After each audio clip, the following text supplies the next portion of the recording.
elected directly by the voters in a county. Proposals relating to membership of the National Assembly. Mr. Chairman, I propose that by whatever formula, the membership of the Assembly should be such that each member represents between 150,000 and 200,000 residents, while reflecting ethnic populations, proportions, cities and urban areas, geographical features, historical and economic factors, levels of marginalization, and minorities. Especially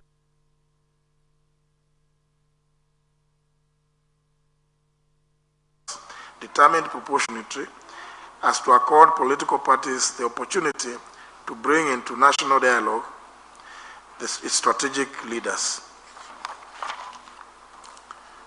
County governments. Proposals relating to the election of county governor and deputy county governor. I'll go straight to this because it's different from what I think obtains. As a primary measure to promote accountable governance, I propose that county governors should not be elected through universal suffrage.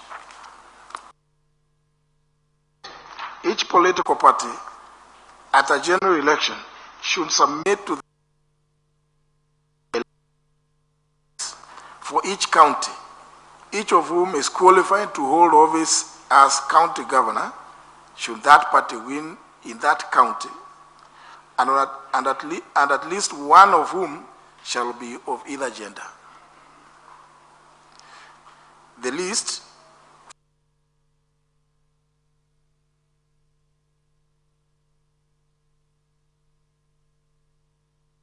Apologies for that network lag, but that is Justin Muturi at the Laiko Regency, the Speaker of the National Assembly, presenting his views. Remember again, today is the final day of the submission so that the committee can sit down and write a report. For approval, consideration. Listening to Justin Muturi. Upon approval by a majority of all members of the Senate, the Speaker of the Senate shall cause to be published in the Kenya Gazette the decision of the Senate.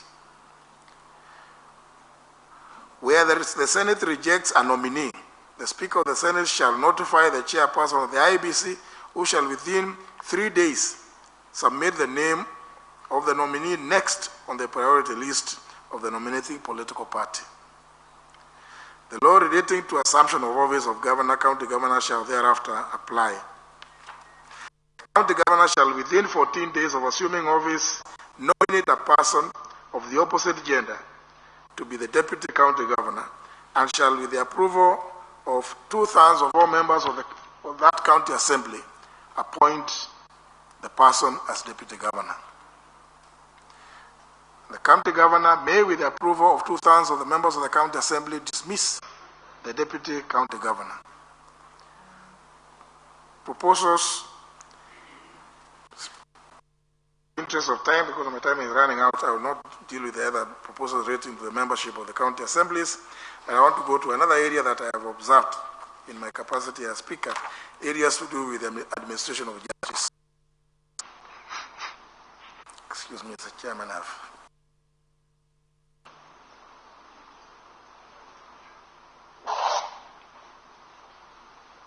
Justin Muturi, the National Assembly Speaker, presenting his views, and of course he has touched on leadership and more so on county levels after elections, and some of the things that he has touched on gender, and also wants to see a governor who has the power to dismiss his deputy with approval of the county assembly. We will be having this discussion, but before that, let's have a look at today's diary.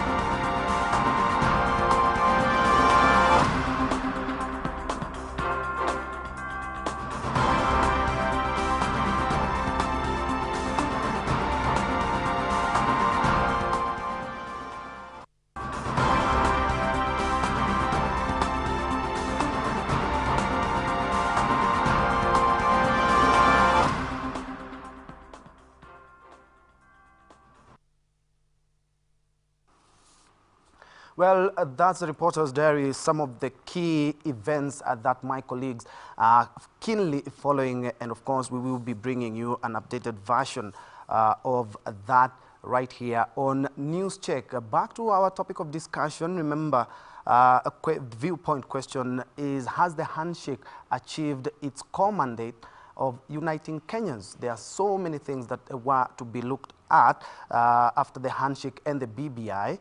Some of them will be looking at them later on. But according to you, it's 2 years after the handshake. Has the handshake achieved its core mandate of uniting Kenyans? Gentlemen, karibuni sana. Asante Ben. Before we have a look at what the speaker has said. It's 2 years after the handshake. Yes, and it's what do you make of it? 2 good years in my view. Yes. The background to the handshake was we were doing very badly as a nation. Yes. The economy was in tatters. People were not moving the way they should. There was high-level politics.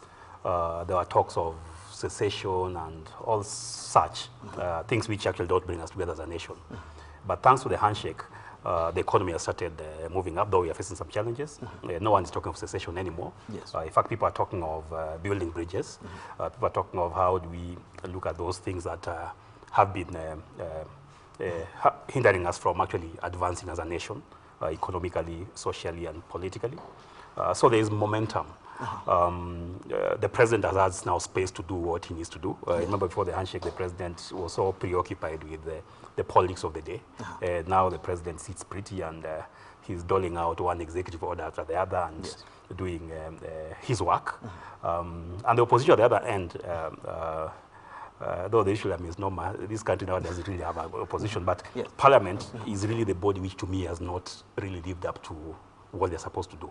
The Parliament is supposed to be checking the executive, but they have forgotten that that's their work. They seem to be singing the same song always. They are singing the same song always, or at some other points, forgetting that it's their duty. They are waiting for Raila or Mudavadi or whoever, but it's actually the Parliament's duty to check the executive, and they're not doing it. I think that's really where we need to see how to improve on. Boitalel, 2 years. It's 2 years of BBI.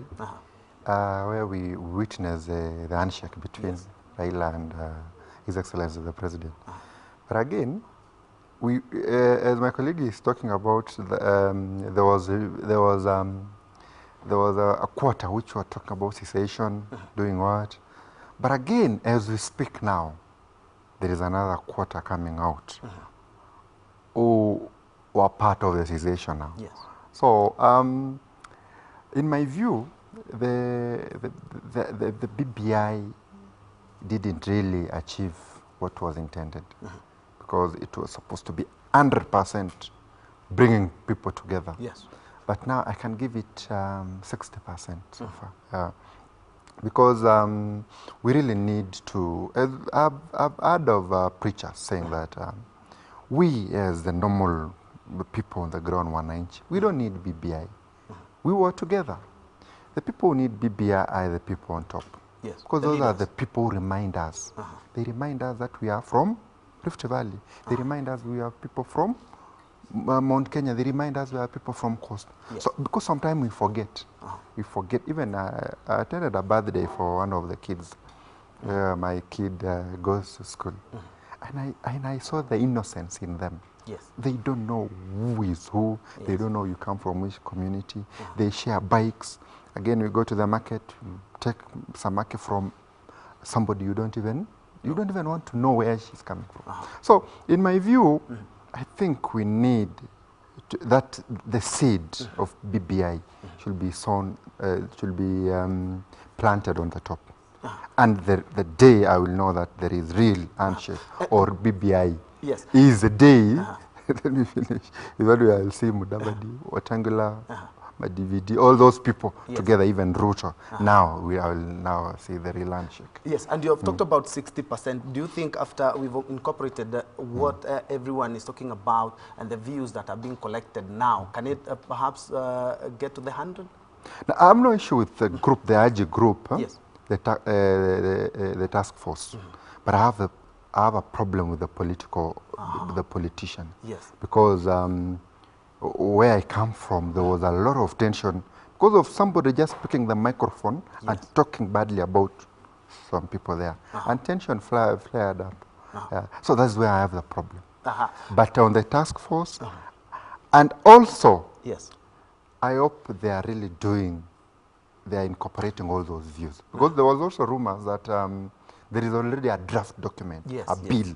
That was my worry, because it can be now like just public, I don't know, cosmetics. yes, We are doing this and this and this, but there is a draft somewhere which they're just ready to bring it to the parliament and pass it. So I really want a situation where all the cards are on the table. We know what is here, what is there, and there is no something like there's somebody who wants to sneak in something. But the moment we have that, and then again we go to the political angle, the task force and the political angle, and then now we'll be at the 90s. Because now it's still a B. We need an A. Yeah, we need it to be an A. Okay, we'll give them a little bit of time. Job, Speaker Justin Muturi talking about a governor who has the powers to exit his deputy, of course, with approval of the county assembly. Yes, yeah, that's one option that might probably sort out the governance structure in the counties. In some cases, we've had situations where a deputy goes rogue. In fact, we have a problem right now in the national government where the president and the deputy are not reading from the same script in terms of most of those motions. If, for instance, the president had the powers to be able to dismiss the deputy, maybe that will not be the case. So I think the speaker may be alluding to such challenges where we have now a deputy and the main chief not agreeing. What options do we have? The current options there is basically almost no option. There, of course, there's a political option of instigating some impeachment, but that will bring a fight. If, for instance, the deputy knows that the main chief is instigating an impeachment on them, that will actually instigate a fight. So that may correct such. And generally, the BBI is giving us a big opportunity to change some of the things that we had wrong with the current constitution. There are some things that the constitution put in, left them for legislation. Legislatures have not risen up to the occasion. So we are still having issues with that. And if you now go into the unit bit, my colleague here has been saying he thinks it's 60. On my view, it's actually probably 85 or so. And the politicians who are trying to make us not think that we can be together are actually the problem. And I like what the president and the former prime minister did by largely trying to actually scatter or to avoid the parliamentarians from this thing. And making the governors become the key drivers in these counties. The politics the governors are playing, in my view, is more cool. It's more driven where are we supposed to go. Unlike the parliamentarians, where some of them are very, very extreme, who play politics day and night. So if they can succeed, if, for instance, the BBI, let me call them political forums, succeed in Nakuru and then back in Nairobi, then there is a high chance that the document that we are going to get will, to a large extent, be reflective of what people want. Every region has their own interests, and you can't deny them that. And every person has their interests. But as long as those interests, when they are coalesced into one, they become the interests of the nation called Kenya, there should be no issue. And Nahashon, what the Speaker Justin Muturi has talked about, do you think it would tame some of the deputies who have been accused of plotting the downfall of their governors so that they could get on the driver's seat? You know, the moment we place the deputies as running mates, and they know that they brought votes. You know, the structure where the governor looks or searches for a deputy is, what are you bringing in? So this person is not just any other person. It's not just a nominee, just come here to just fill the space. If it's a woman, it is very delicate. If you dismiss that one, there's a lot of backlash. If it's somebody from this, like I can give an example of a metropolitan county, where the main, you know, the politics sometimes is a game. So the moment the governor brings the second majority as a deputy, and then it reaches a time where you want to discipline or do something about his rogueness. It needs a lot of sobriety, because there should be a basis, first of all, because if it becomes malicious, That's now where we are creating another problem. But if somebody there's a basis, he has violated the constitution, or he has been convicted on a criminal, that's a criminal, not even a traffic. You know, traffic now is more of civil. But if you have committed a criminal offense, there should be a way of doing that, so that the people, the larger population, or the gender, if it is a woman or a man, they won't see that you are targeting us, or maybe somebody with a disability or a youth. Those people, we call them vulnerable groups, might bring a lot of backlash. But let there be basis. Just like the way we talk of the president and the deputy president, there is a provision in the constitution where if you do this, it gives room for impeachment. So I applaud what Justin Muturi is saying, but it needs a lot of sobriety, and then it needs a lot of checks and balance, so that we do things objectively. Away from Justin Muturi, the National Assembly Speaker, who was giving his views, and after the March 9th, and if my director can cue in, we had a news article last night on exactly 2 years after the handshake.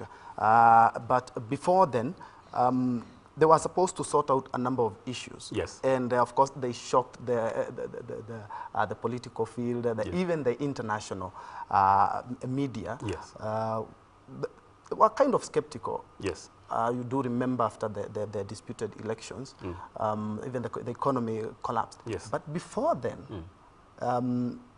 so many people didn't think that the dalliance between the two guys was going to work. Yes. Remember, former Prime Minister Raila Odinga was in the opposition. So, question is the opposition dead? Okay, before then, it's ready. My director Morris, is it ready? Okay. March 9th, 2018, President Uhuru Kenyatta and opposition leader Raila Odinga would come together in the full glare of cameras for the now famous handshake to quell political divisions across the country in the wake of an acrimonious presidential election and subsequent street protests that had threatened the country's stability. That starting today, we will begin a process of bringing our people together. That we will begin a process of discussing what ails us and what creates division amongst us. Tunataka kuunganisha Kenya iwe taifa moja. Na tumesema mgawanyiko ambayo imekuwako tangu uhuru mpaka leo itakwisha hapa na sisi. The handshake also had a 9-point agreement by the president and the opposition leader as a way forward for the country, which resulted in the Building Bridges initiative. But currently you cannot separate the president and the former prime minister. They have a memorandum of understanding on their handshake. So if you are a bright and a brilliant politician, you accept those changes and you time yourself as young as he is for the next onslaught. 2 years down the lane, new political bridges have cropped up. Others seems to have been broken, with former political foes turning into allies and political rivalries also rekindled. Handshake haijaunufaisha mkaaji wa Mount Kenya region. Since the handshake, our economy has deteriorated. Since the handshake, there is no opposition to check the excesses of government. Aswa vita kuhusu na ufisadi, tumeona kwa mfano magavana wakirushwa nje, tumeona kwa mfano cabinet secretaries ambao wanasemekana kwamba wameiba pesa za umma, wanapelekwa kotini. Hayo ni mambo hatuko tunaona hapo mbele. The strained relations and simmering voices of discontent would engulf the ruling party Jubilee, and though this was often downplayed, the BBI rallies have offered the much-needed fodder for most observers to conclude that there isn't much jubilation in Jubilee. Wale watu walikuwa natupiga akina Orengo. Sasa wao wameingia serikalini kwa nyumba yetu. Sisi watoto wa serikali ni nje. Proponents of the handshake, however, say the handshake was not just timely but necessary, attributing the peace, tranquility and economic growth in the country to it. I look at it in different ways. One, on the peace that we have had in Kenya. We have really achieved a lot of peace. I think we were used to dramas every Friday, people doing demonstrations. And so for that, for the last 2 years, we've really had a good peace and people have been going on doing their business as usual. The opponents see the handshake as only crafted to benefit certain political interests and is only being used as a presidential succession tool for 2022 elections. What remains? It was a clip we had earlier prepared to commemorate exactly 2 years after the handshake. And of course, guys, you've heard some of the leaders talking about nothing has been achieved since March 9th, 2018. Of course, they say when you light a candle, you cast a shadow. But we are going to look at, at that shadow. But before then, remember our viewpoint question is, has the handshake achieved, according to you, has the handshake achieved its core mandate of uniting Kenyans? Has the handshake achieved its core mandate of uniting Kenya? Hit me up on Twitter at Ben Troy Njoe, at KBC Channel 1. Remember the hashtag is KBC Newscheck. Job.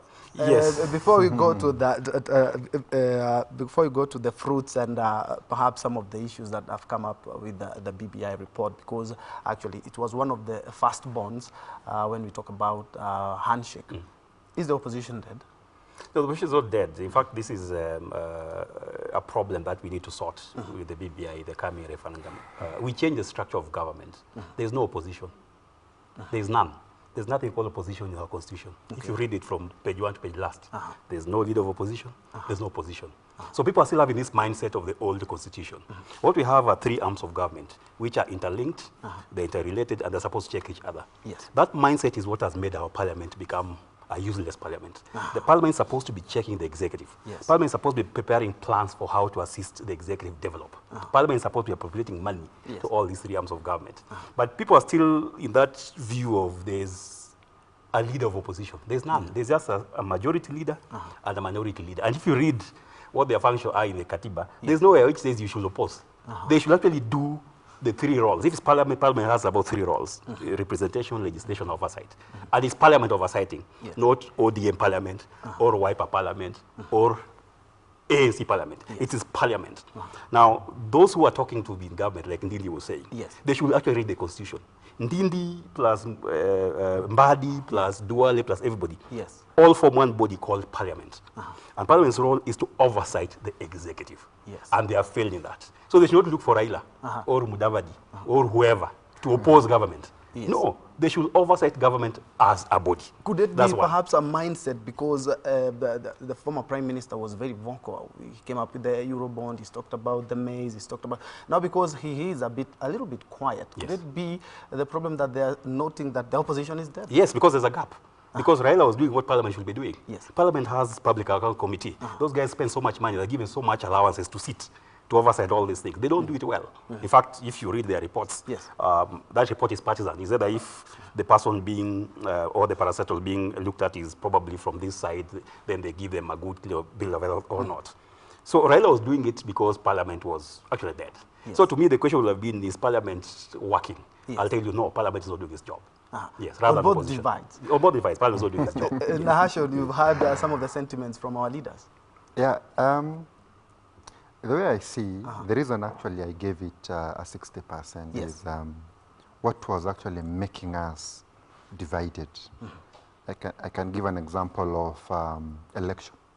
Nobody has talked about IBC, on which was everybody was cursing IBC. There is no. I've checked what they are saying, and it has been neglected, as if it is a non-issue now. Those are the issues that should be tackled, and it brings about some suspicion. What is it? Is there something going on that we don't know? And then again, you know, the reason why people are skeptic, sometimes you might not understand what is going on is with this handshake. Is it a survival tactic? Why is it every year when we are talking about the succession politics, there is a pact? Before Moi left, there was a pact between Raila and Moi, the former, something succession thing, which didn't work. There was another one which again came through post-election with Kibaki, which again was at the last term before election. And then again now, as part of the succession, there is this and that. So if we need, if we are supposed to make people, especially those skeptical people, or those people who give low marks like me, is let there be genuine thing about BBI, so that at the end of the day, we see that everybody is in the ship. So that, because it's really it's really hurting when you hear one of the principal, like the deputy president, complaining that there is a system that is trying to box him out. Yes. And it is very genuine. If you see it is very visible. So if the CEO of the country really wants to crack the whip, yes, Akinandidi are part of the people who are in Jubilee. Let them crack the whip, have people together in one room, yes, and let there be no noise again. Because my worry is, if we do a vote now, I can guarantee you can get 6 million people voting a no. 6 million people, or even if it is 1 million or 2 million or 3 million, that's a significant figure that doesn't need to be ignored. That's why we need to do something about this. And Senator Kangata has talked about the war on graft, and has mentioned CSAs. We've seen governors. Actually, I wanted to say something about that. Yes. On the war on graft, again, the BBI came with the strong wordings on fighting graft. There was there was a term called Kamata Friday, yes, where you are arrested on Friday and then you charge on Monday or Tuesday. Yes. Hold to you if the Monday is a public holiday, you'll be there on Tuesday. Yes. So again, it became a farce, something like a hot balloon or hot air, something, because there is no conviction. We chase evidence, and all of a sudden there is nothing. So even there is a day Maraga was complaining that you are accusing me, there is no conviction. But the DPP and the DCI yes, should give me concrete evidence, yes, so that I can convict. But if you give me bogus evidence, I'll just dismiss the case. So that is that thing. Even now there is a complaint that if you are not supporting the BBI as a governor, yes, you'll be convicted. People will come for you. Job, yes. Sentiments echoed by Senator Kangara of the war on the graft has talked about, and but skeptics are not satisfied because they want to see convictions. Do you agree with what Nahashon is talking about? Yeah, to some extent, but not fully, yes, from his point. I think since the handshake, the president has had that political goodwill to be able to actually fight and face corruption. And you have seen, I think in our history, there is no administration which has tried to get people to stop corruption or to even take them to account, like President Kenyatta's administration, especially in this second term where he now shook hands with Raila. And there is actually tangible results from that move. Yes. We are not losing as much money as you are losing in the first term of the president. That's a fact. Yeah, there was so much money which was being stolen in this country, in budget making, in the parastatals. Now, if anybody gets to be judged of parastatal, they're very scared. No one wants to even spend those 3 days in a police cell from Friday to Monday. So that at least, even if for nothing else, that's scared those who will actually have wanted to put their hands into the till. So our parastatals are no longer stealing our money like they all want to. In the first term of the president, so much money was lost. We lose about a third of our budget to some funny, just look at this damn thing. Yes, yes. Some people sit somewhere and then concoct a 60 billion. Actually, you know what 60 billion is? We are talking about education in this country, health. Yes. If you push that into education, no one will be paying help. All students will be in school for free. That goes to the hand of 2 or 3 people. And then when the DCI and the DPP and even Kenyans say now, these people just go to account. You find some people saying, oh, you know, you are targeting our people or whatever. Yeah. That's nonsense. In fact, that's what we need to take away. And that BBI thing has given us that leeway to do that. Look at even budgeting in general. If you saw what happened before when this UTAR, it's called UTAR, the current CS Finance. Yes. He actually said that there was some fiddling of figures in the treasury. What kind of country are we in where we don't even know what our budget is? That the budget that we read in there is actually made up by some mandarins in the treasury. Why? Because they want to give rooms for theft and all that stuff. Now that's what the president has stopped. So corruption despite the fact that they are saying it's targeting 1%. It could be, yeah. But as a Kenyan, as someone that demands justice from my government, I'm happy. Yes. Yeah. Even if it's targeting 1 out of 2, the next government could target the other person who's left. You know what people forget, that there's no limitation of time in criminal justice system. So if one political wing is claiming that maybe the president is targeting the opposite way, yeah, let them be their time. The other time to be the reverse, and also those guys will also be targeted. So we'll be okay. As Kenyans, we'll be happy. Okay, Yeah. Still on that on graft. Let's touch on the economy.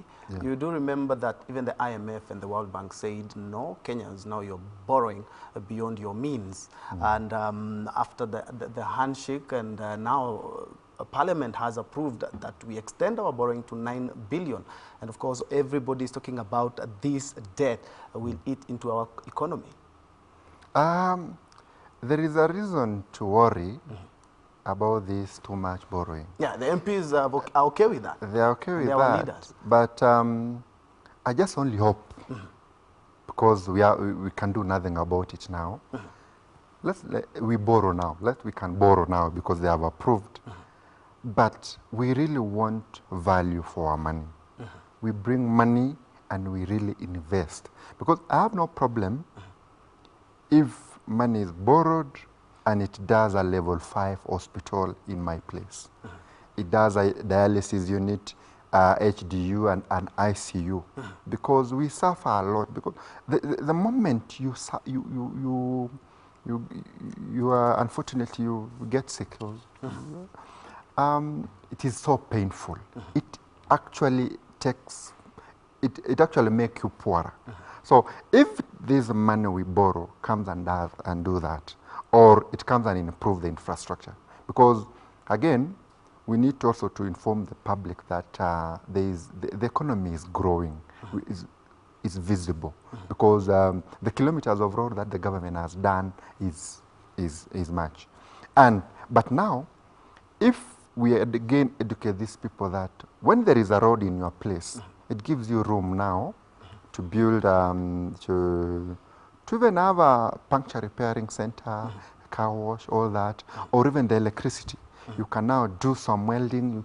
You know, we had a problem with the tertiary organization where there were universities all over. Yes. But we have now the technical, the TVETs, the what, and then we tell people now, if the government has brought electricity, if there is a level 5 hospital in your place, it translates to a Kenya Medical Training College in the village. Yes. What does that do? It brings you as a person and investor, you can build an hostel, you can sell your produce to that place.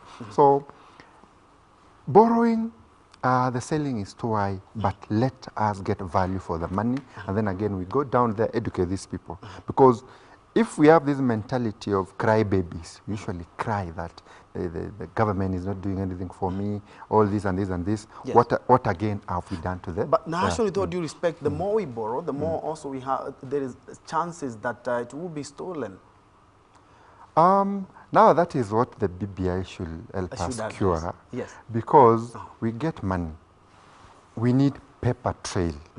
That's why the Office of the Controller of Budget, not Controller of the Auditor General and Controller should be empowered, so that everybody can now see the paper trail. As my colleague is talking about the PAC at the Parliament, Parliamentary Accounts Committee, they should have the paper trail of the money arrived.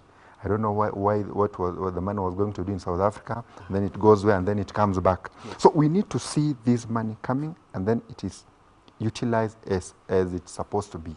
Yeah. Job. Yes. The IMF and World Bank say 6 trillion as a debt is already too much, and Parliament okays 9 trillion. Yes, if you hear the logic from the Treasury, that's why we need to raise the ceiling. They were saying that they needed money, cheap money, so that they can actually clear off expensive debt. Some of the debt that we took as a country was very expensive. Yes. So if that logic is true, if that objective is what we met, then there was nothing real wrong raising that ceiling.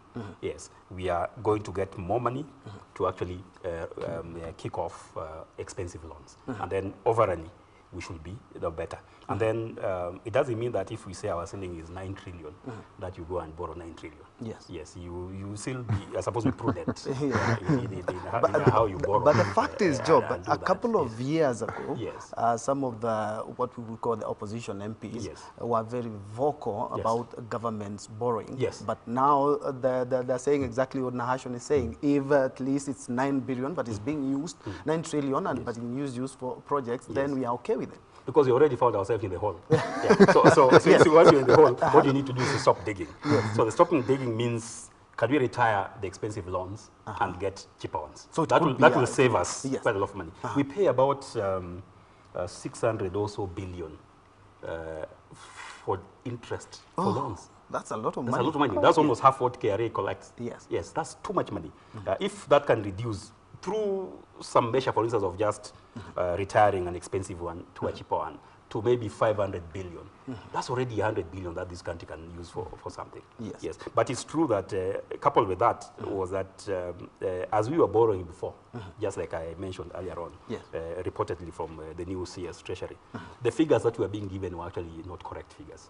So the Treasury then made it appear as if we are okay between our debt and GDP ratio, as we were better than we actually are. So when this new guy came in, he was able to say, you know, guys, we actually in very bad state. So let's see how we can solve this thing. And then the issue of value for money. If you're going to borrow something that has no social impact, it has no economic impact, then don't borrow it. There has to be a benefit to what we borrow. But in the past, we had been saddled by debts which, like he's saying, I should say, you can't trace what it has done. You really try to figure out where this $250 million has been spent. You can't see it. Yes. And that's a role which PSC and the Auditor General should actually take very seriously and help us sort. We also we are going to touch more on the economy because actually a lot is at stake. But before that, the core mandate of actually the Handshake and the BBI, and they also talked about it 2 years ago, and they still speak about it now, is unity. Have we been able to achieve that? Nahashon? No. Look at the leaders, the political leaders. Especially the leaders. Yes, the religious leaders are talking about, yes, the BBI is the way to go, the Handshake is the way to go, but some of the leaders, as you have heard, they are not contented with the Handshake. Are we going to get that unity? There is a problem because you can check on the other divide of the former Prime Minister. The wordings within the lieutenants surrounding the Right Honorable Prime Minister. And also check on the other side on the wordings of the lieutenants surrounding the President. And then again check the lieutenants surrounding the Deputy President. It is obvious that there is something wrong. There is something wrong, and everybody is feeling like a jilted lover who has been left, and is very jealous. There is the bromance on the other side is very fresh, 2 years, and then there was also another handshake which was done in Nakuru, which is now 6-7 years old. So that the timing is now not, those people should be all together. I'll be very happy if the three wings now that I'm seeing now go for a retreat. I'll be very happy as a taxpayer when I know that my money now is being used to unite these three people. And if these three people are united, obviously or automatically the rest will be united. And on unity, and as Nahashon has said, should they actually, first of all, even before we go for a referendum of anything, we are talking about the final document, should they extend the handshake to some of the leaders we are seeing every day saying this thing is not really working? Yes, I think the problem that you are alluding to and which Nash also mentioned is that people mistook the handshake to be a political handshake. It wasn't. The president and the prime minister were very clear that this thing is to help Kenyans move forward and move to the spirit of where the Kenyan nation started in 1963-64. That's what has really not sunk in. There are some of our political players who are only thinking of political power in 2022.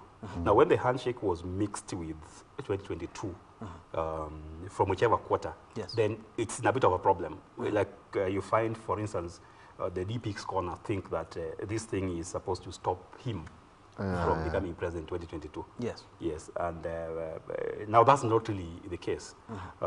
So if only the president and the prime minister will convince everyone that this thing was actually to unite us, and more so, using their words, the ills that their fathers, it so happens that the father of President Uhuru and the father of Prime Minister Raila were the founding fathers of the nation in 1963, that whatever omissions or commissions they did can be corrected through this process. So that's one. And then the second thing was we lack pretenses as a nation. Yes, we lack pretenses as a nation.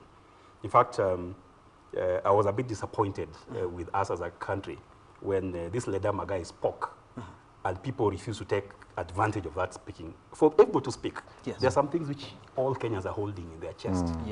That needed to come out. In fact, I'm hoping one of the products of the BBI will be a national conversation on what has happened to us, truth, justice, a real thing, not this one which is peppered in parliament. People just go to, I don't know, whether it's Uhuru Park or whatever, and you say all those things from 1911. Perhaps like those, have those. and you talk about them, and you get them off your chest, and then people who have issues, what you have said, counter you. And then people agree now, we have said all this, then how do we move forward? So we are missing that chance because our politicians got scared. Yeah, but to me, this was one of the things that we need to do. And perhaps because there's no point of us coming next year, for instance, on March or in February and say, you know, somebody killed Ouko. And you'll keep people saying this for 100 years. That's nonsense. We should only say, all these political assassinations that happened in this republic since 1963, who did them and how do you close them? And we talk about it. Ouko's family will come and say, you know, it is you killed, and this again, I didn't kill, and all these things. Instead of the you stole my land and whatever. We speak about them. And then now we don't start having an anniversary of this death, and this land stolen, and that one, that one. That's an opportunity that we don't need to miss. We need to speak all the things. Perhaps the report, we have TJRC, we have the WAC, we have so many, the KRIGRA, we have so many reports gathering dust. But some perhaps of these reports, is that perhaps should be the starting point? Yes, but some of these reports are not true reports. Okay. For instance, the TJRC, you know that the report we are having in Parliament is version 2 or version 3 of the report of TJRC. Yeah, so we have to go back and pick from those reports, that's fine, but say those reports where people don't agree on, why has Parliament not discussed the TJRC report up to date? Why is the Ndungu Land Commission report being referred to quietly? Yeah, when you are going to do a land transaction, your lawyer looks at it quietly. Why is it not official that this Ndungu Land thing is an official document of this government? If you are going to do anything, you refer to it. Why is the Working Commission report not fully? Waki did some small envelope, but according to the report, there are so many people who did so many things at that time we were fighting. Why is it not out publicly? Why don't you talk about it? So those reports are important. But in an environment where we have agreed we are going to say the truth, there will be no victimization for whoever says the truth. Everybody is free to speak that truth, and then we find a route for reconciliation, and where need be, if somebody lost something, for restitution. And Hashon, do you believe the same? That we should also remember all those reports and perhaps some of them implement them because they hold a lot of people's hearts in them. You know, the problem with that report is that... there are so many that are gathering. It can touch... It was so indictive. It can indict you. Like, if the report is saying that you own somebody's land, you kicked out people from this place and then you occupied. That one again is creating another problem. Because me, I expected a situation where, and I have an issue again with what Ledama said. He was talking about this land belongs to the Maasais, which is okay. But now, this person has sold this land to a willing buyer, and on a willing buyer, willing seller basis. But now you now want to take back the land. What does that mean? And land for some people is so emotive, it can bring a lot of issues. True. Like if we say now, a place like Nakuru, there are some people, communities in the country which claim that other people were brought to this place and we were displaced. So if we bring all those historical injustices, it can create a lot of chaos. So we need now where do we go from now? Start on a clean slate. Let's start on a clean slate like that. If you have one point of land, make use of that and let that be your home. So if you are from somewhere and now you are in Kajiado, you can even vie to be an MCA there or an MP. Yeah. So because if you restrict these people again, they will rebel and they will do more damage than that. So let's embrace each other and tell them what is the commandment, what does the Bible say? Love your neighbor as you love yourself. But if you realize that your neighbor is from another community, there is no clause that says that if you realize that he has a bigger nose than you or what, he doesn't look like you, you condemn him. Yes. So we create that love. If we preach that, like, most of the pastors nowadays don't preach about love. They preach about prosperity. That if you do this, you will get more. You will prosper, you will get more. And that's why we go there, we flock there. Now, if we preach about love, that person who is next to you is so dear to you that if you have an accident or a fire or what, the person who will take care of you immediately, this person, you are saying it doesn't come from this community. Yes. Yeah. So we need to preach that from this now BBI. Because if we open that, I had, it was a very careless talk from Orengo. Someone I respect so much. When we say that we know who owns the land from here and here and here. What is the cost? Yes. Imagine what the other people who are being reported, how they are feeling.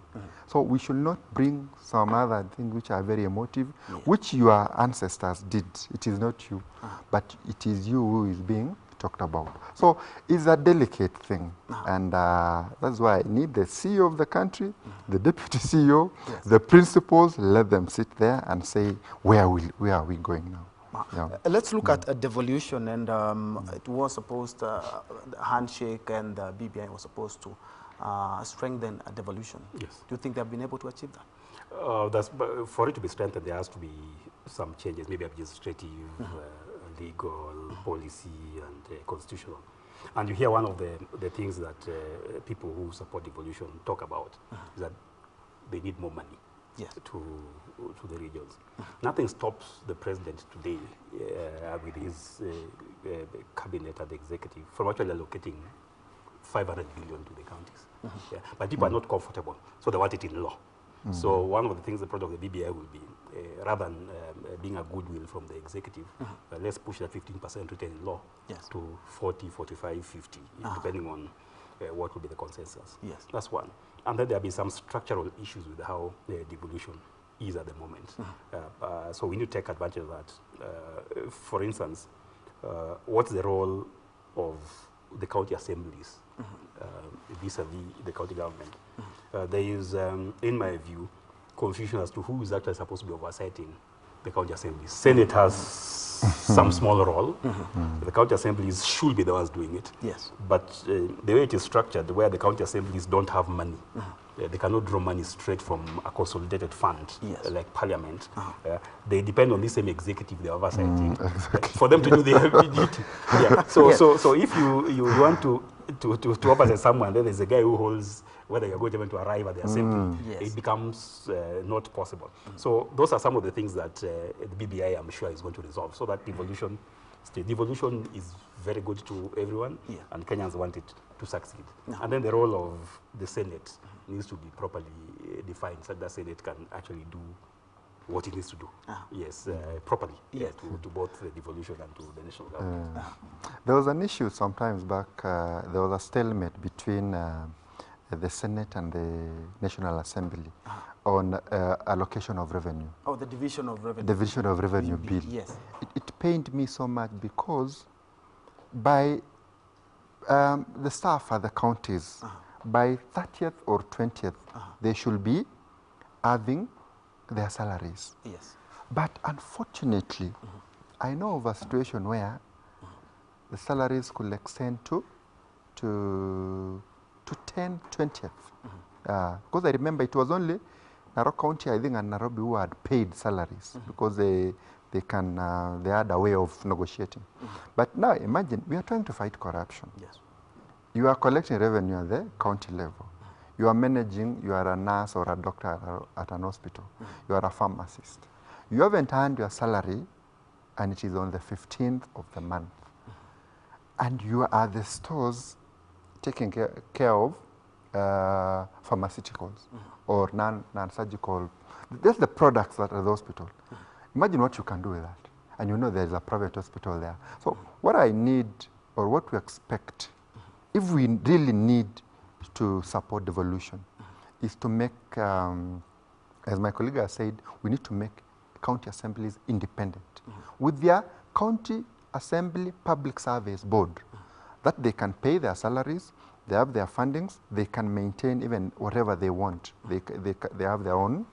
Because if you are checking on a governor and he knows that in 2 weeks you are going to impeach him, there is a ready document. It will starve you. It will starve you even have allowances, all those. Even the retreat you are supposed to be going, all those things, educational tours. So then there is need to streamline the work or the mandate of the Senate, as well as the mandate of the National Assembly. Because it was taken to Supreme Court, and Maraga said it needs an arbitration. Yes. Because if I rule against this, there will be repercussion from this house, and it will be a tug of war. So you need arbitration, but now it should be conspicuously in the Constitution, so that all these things are taken care of. And we need devolution to work in terms of the mandate of the county government, in terms of education, the ECDs, the hospitals, the feeder roads, all those things that need to be done by the county governments should be done. And in case you're joining us right now, this is Channel 1 News Check. Today we are looking at the handshake, of course, all that came with the handshake, BBI included, and also the politics that are in the handshake. Job, yes. Let's look at the politics, because actually they talked about uniting Kenya's inclusivity, national ethos, but when we hear about the handshake, everybody's thinking about the leadership. Yes. We're going back to the top, whereas we should be looking at exactly what ails the normal Kenyans. We also have even political groupings after the handshake, and we have some bromance and some love lost. Yes, the politics is a bit messy, but for surely we needed inclusivity. And our politics at the moment is such that if you don't see your man or woman at the top, you feel like you are left out. And has actually been perpetuated by our leaders in the past. For instance, just look at President Uhuru's cabinet from the time he took over 2013. Yeah.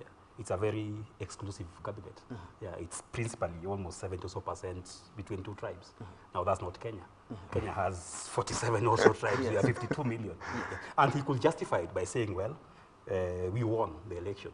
Yes. There needs to be those ethos as well. I'll move to ethos, which says that when you win a political contest, you're not winning it for you. You are still winning it for Kenya. You're going to be president of Kenya. You're going to be CS for a docket for Kenya. And that's something that we have not fully internalized as a nation. So that inclusivity is very important. We need to see all of us on that table of leadership. So at least in the next 20 so years before we mature, we'll be sure, well, if I can see my tribesman having a seat at the top, then somehow I feel I'm okay. It may not even be true, but it's a feeling. That's one. Number two is the politics of 2022. Like I mentioned a few minutes ago, for some reason the president and the prime minister, despite them talking so loudly about it and at every occasion, have not been able to assuage, especially the camp that supports the deputy president, that this thing is not about 2022. Yes. That they are fixing our problems now. In fact, the prime minister always says this is about 2017. Yeah, he says 2017 is finished. So he says this is about 2017 and backwards up to 1963.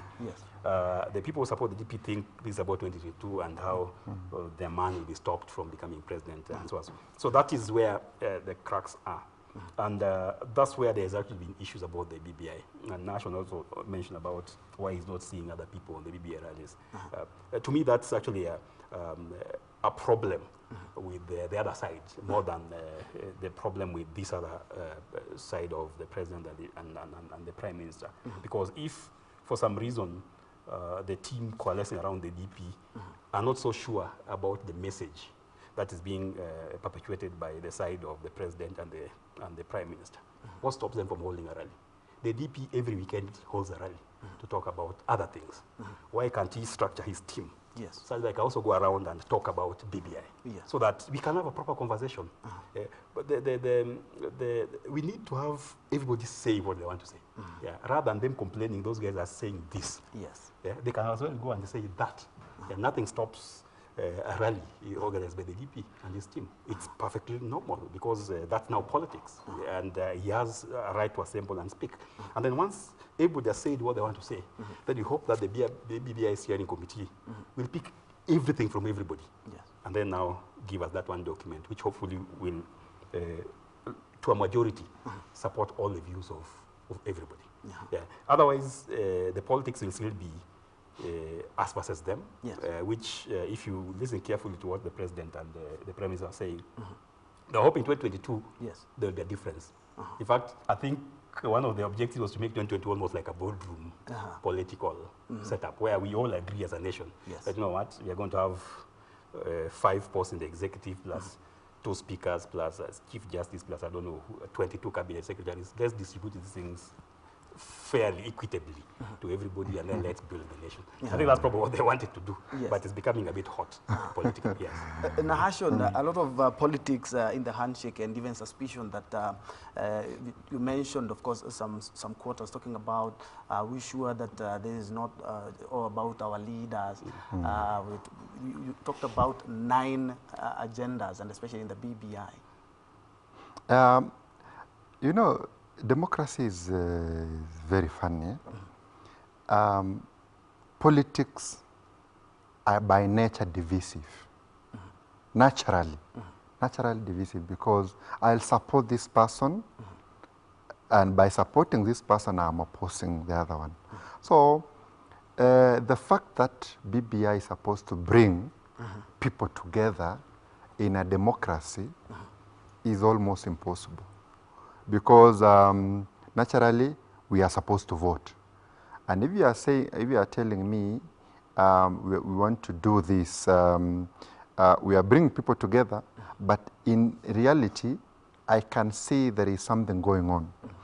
I'll give you an example of all the BBI rallies. Have you ever asked yourself why has the president never attended any? Nobody knows. But now, even the reason why temperatures flared on the Nakuru rally is because a quarter or a certain quarter or a certain section of the group say that we'll only attend this BBI, or we'll only present our views to the president. So now, if really this thing was supposed to bring people together, I really want to see the 2 brothers together, as the president and the former prime minister together in all the rallies, and tag along the deputy president, so that we really see this thing of inclusivity. Because now that is where politics comes in, and politics thrives wherever there is chaos. Because under the chaos theory, they say there are some people who really thrive, or their political success arise from that. Because you will be seen to be agitating for something, the way Dama does, and the way Murkomen does, and the way you go somewhere again, there's somebody who agitates too much.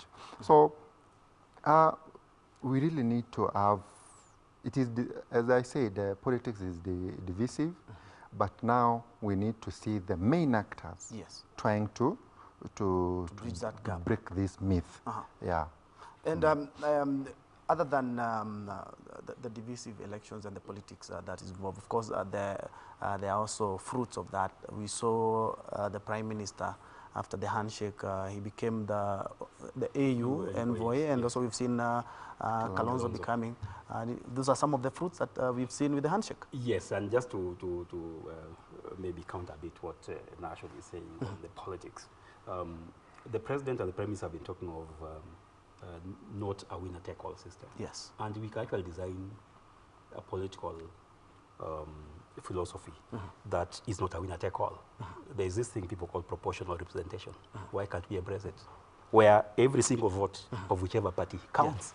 So if you're forming a government Yes. and your party has gotten 10%, they get 10% of the executive slots. If your party gets 70, they get 70%.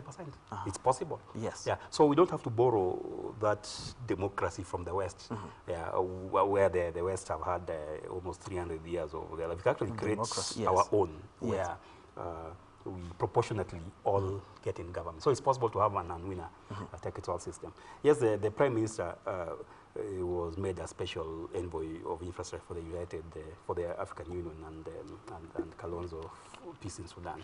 So those are, you may say, some fruits for them, in the sense that now the president was able to appoint them into positions or to influence positions which could not have happened before the handshake.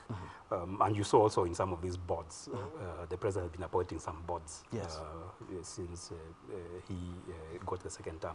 You'll find a sprinkling of people from Raila's side and Kalonzo's side and Musala's side. So there is a bit of job inclusivity to that extent, where at least you can see a name which most probably would not have been there had the handshake not been there. Yeah. But there's still a long way to go, in the sense that all this thing needs to be somehow put into law. So that it does not depend on the goodwill of some handshake between somebody and somebody. For Kenyans to be part of a government, or for Kenyans to be able to get a job, which is the case now. If you are pro this party and that party is not in power, most likely you'll not get a job in this country, and that's not proper. So I hope the BBI will be able to sort that by policy. Policy is okay, but at least administrative, writing it down, legal and constitutional means to guarantee Kenya's political rights. We form a system that has everyone winning. It's possible to actually have everyone winning. And then everyone is guaranteed you can go stay anywhere, you can go do business anywhere, you can do what you want. We can do all that. Nahasha, yes. You said that at least we've seen some inclusivity and some fruits. Seen them being elected, and also, as Job has said in parastatus and stuff, bringing people together, just like they said 9th March 2018. Actually, that is where I first gave the BBI the first 40%. Because the inclusivity. Yes. Because if you check at the parastatal, you could see somebody from this place, the board, somebody becoming a chairman in the board. So the distribution was well, and you could see people even from Nyanza going to maybe Kerio Valley as members of the board, someone from Rift Valley going to Nzoia Sugar or something like that.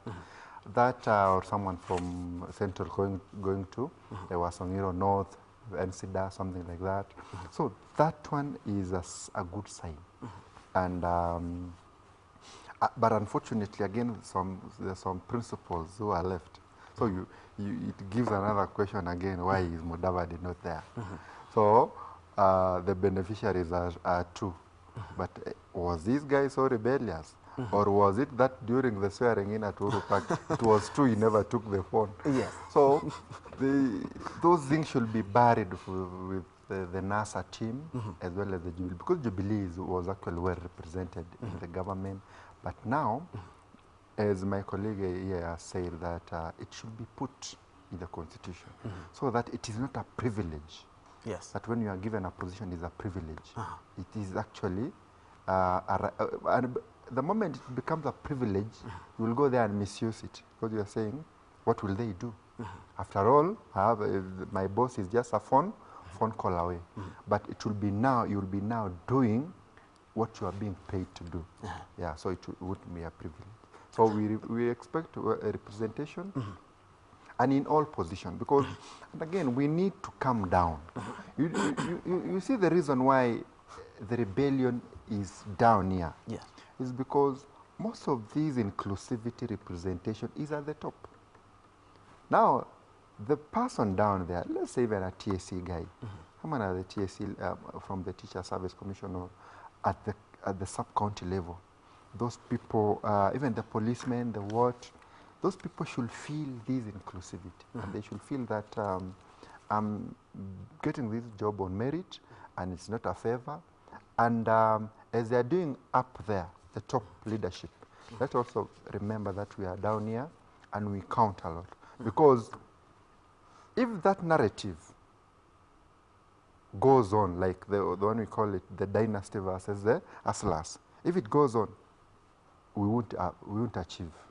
We won't achieve because they are agitated. They are saying we are not feeling what you are doing at the top. And we're going to look at the international impact after the handshake. Of course, the economy and even the shilling strengthened a bit. And of course, they have been called even to the United States to just talk about the handshake. But esteemed viewer, you are watching Newscheck live from the broadcasting house here in the county of Nairobi. And on our viewpoint question, we are asking, has the handshake, according to you, has the handshake achieved its core mandate of uniting Kenyans? Has the handshake achieved its core mandate of uniting Kenya? Hit me up on Twitter at BentroEnjoy, at KBC Channel 1. The hashtag is KBC Newscheck. Ronald Sirimba from Bonyakonia, I hope I've got that right, Nyamasio, Nyamira County. Okay, he says he's watching from Nyamira County and says he's together. So it's more or less he is actually watching at KBC Channel 1 News at BentroEnjoy. The hashtag to use is KBC Newscheck. And has a handshake achieved the core mandate, which was to unite Kenyans? Job, talking about international community. Yes. They gave us a big thumbs up. Yes. After that, and even committees, of course, talking about these guys should be emulated other countries, and even called to the United States to talk about the handshake. It's not the first place that they have been doing things together since the handshake. Of course, even Sunday they were watching soccer together. Yes. But before then, the National Assembly Department Committee on Trade, Industry and Cooperatives, chaired by Honorable Kanini Kega, will tomorrow meet with the KEBS after being warned by the committee to come with adequate responses on the reintroduction of a destination inspection as per legal notice 183 and the reduction of non-conformity penalty. These are measures to safeguard the country from unfair trade practices and dumping of substandard goods, among others. They will be having a sitting second floor of Continental House. Right now, we are heading over the CAS Lawrence Karanja. Is currently addressing, and let's first of all listen in before we get back to the discussion. With the manual, HR manual of Kenya Bureau of Standards. And I want to table this letter, Chair, from Ken Wathome, who was the chairman of the National Standards Council then, writing to the CAS, telling him that they engaged... writing to? To the CS. The CS, yes. Telling him how they engaged a company, Deloitte and Touche, to conduct these interviews on behalf of KEBS, and giving him the summary of 3 names in accordance with the law and the National Standards Council HR manual. And the first candidate was Mr. Nixon Sigei, rated 74%. The second one was Mr. Martin Chesire, rated 73%. And the third one was Mr. Lucas Meso, rated 71%. I think this one I can table. Yeah, it's very important. I see that document because and then Chair, bring the documents. Subsequently, Chair, as you go through the document, Chair, subsequently the Cabinet Secretary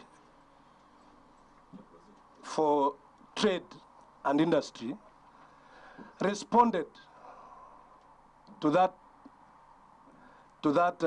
letter, rejecting the process conducted by the National Standards Council and quoting a few abnormalities as he saw, and directing that the National Standards Councils re-advertise this position and recruit afresh. This is the letter from the Cabinet Secretary.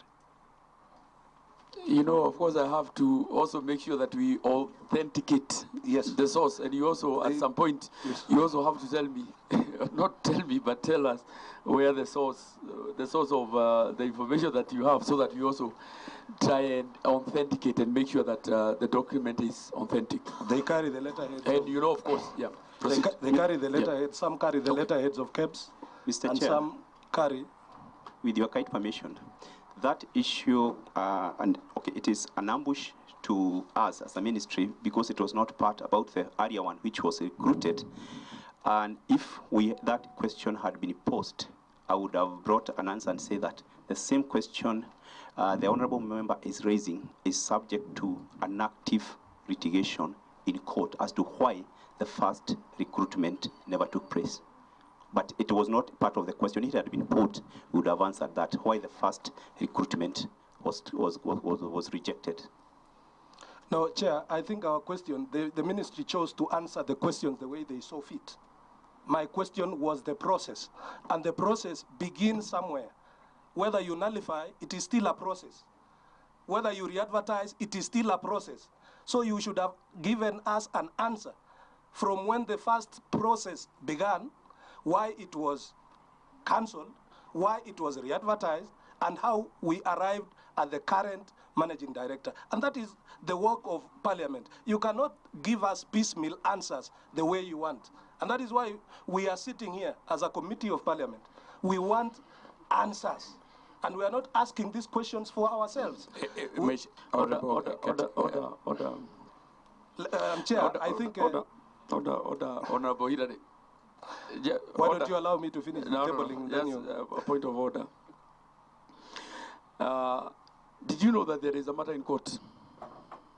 Chair, when I read the question in the National Assembly, and the Speaker directed that this question be put to answer here, there has never been any communication that the matter is active in court, and therefore, mine was because you know we are guided by the law and also our standing orders, and it is upon, you remember very well, even when you are bringing a petition, on the footnote there you indicate whether the case is in court or is not in court.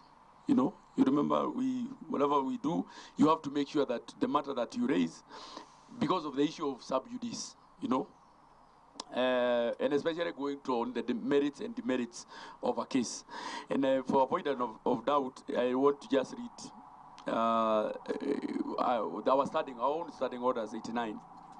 Matters sub judice or secret. And one says, subject to paragraph 5, no member shall refer to any particular matter which is sub judice or which by operation of any written law is secret. A matter shall be considered to be sub judice when it refers to active criminal or civil proceedings and the subject of such matter is likely to prejudice its fair determination. That is our standing order.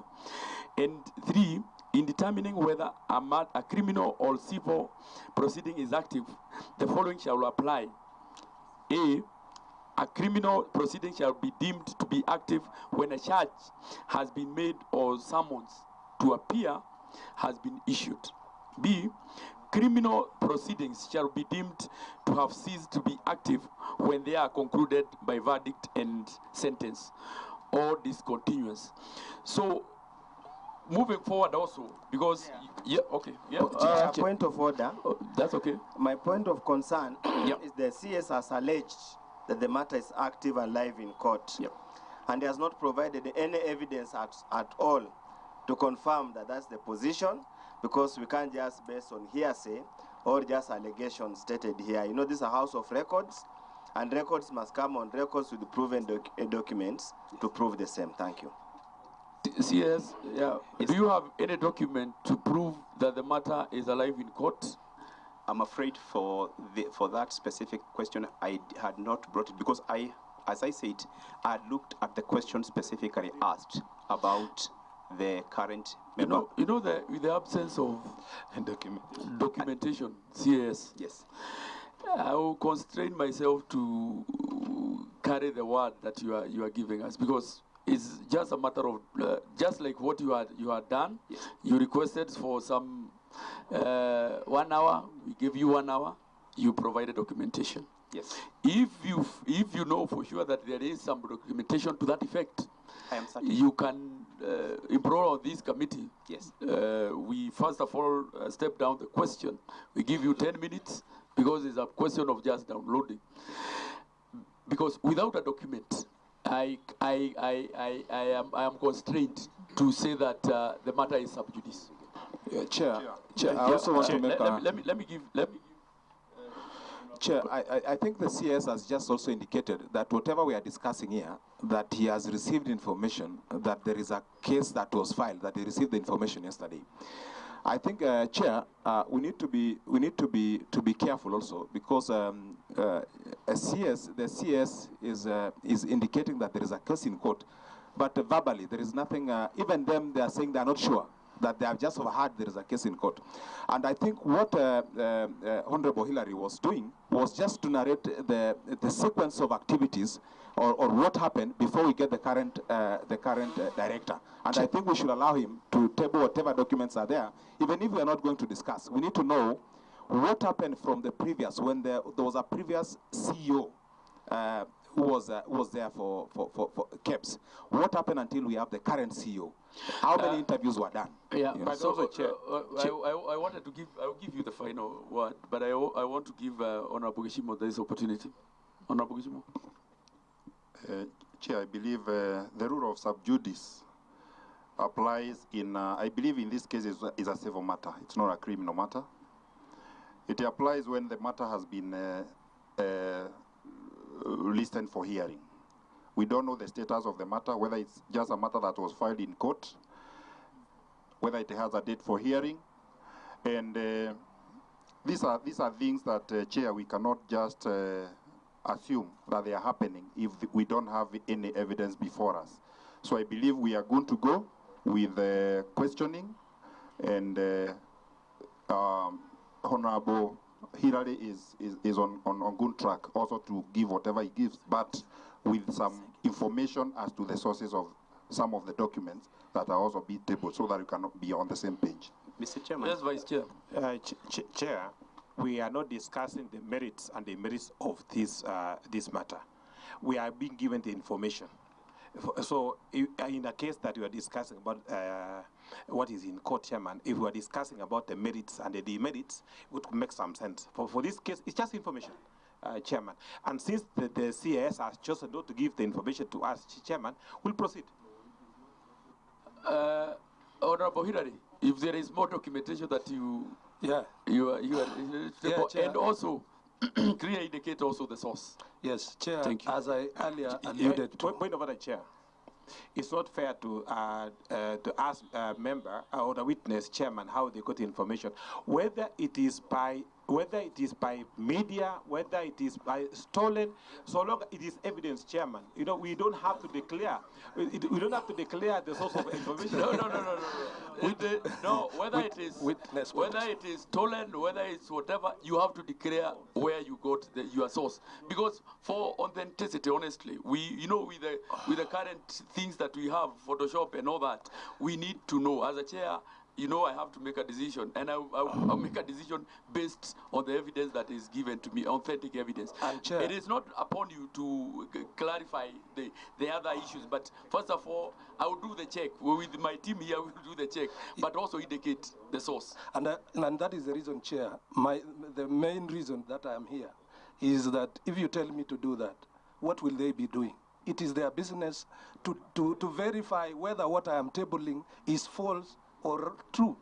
That is the business of the ministry. Proceed. So, Chair, according to the HR manual, because sometimes, we lift a few pages.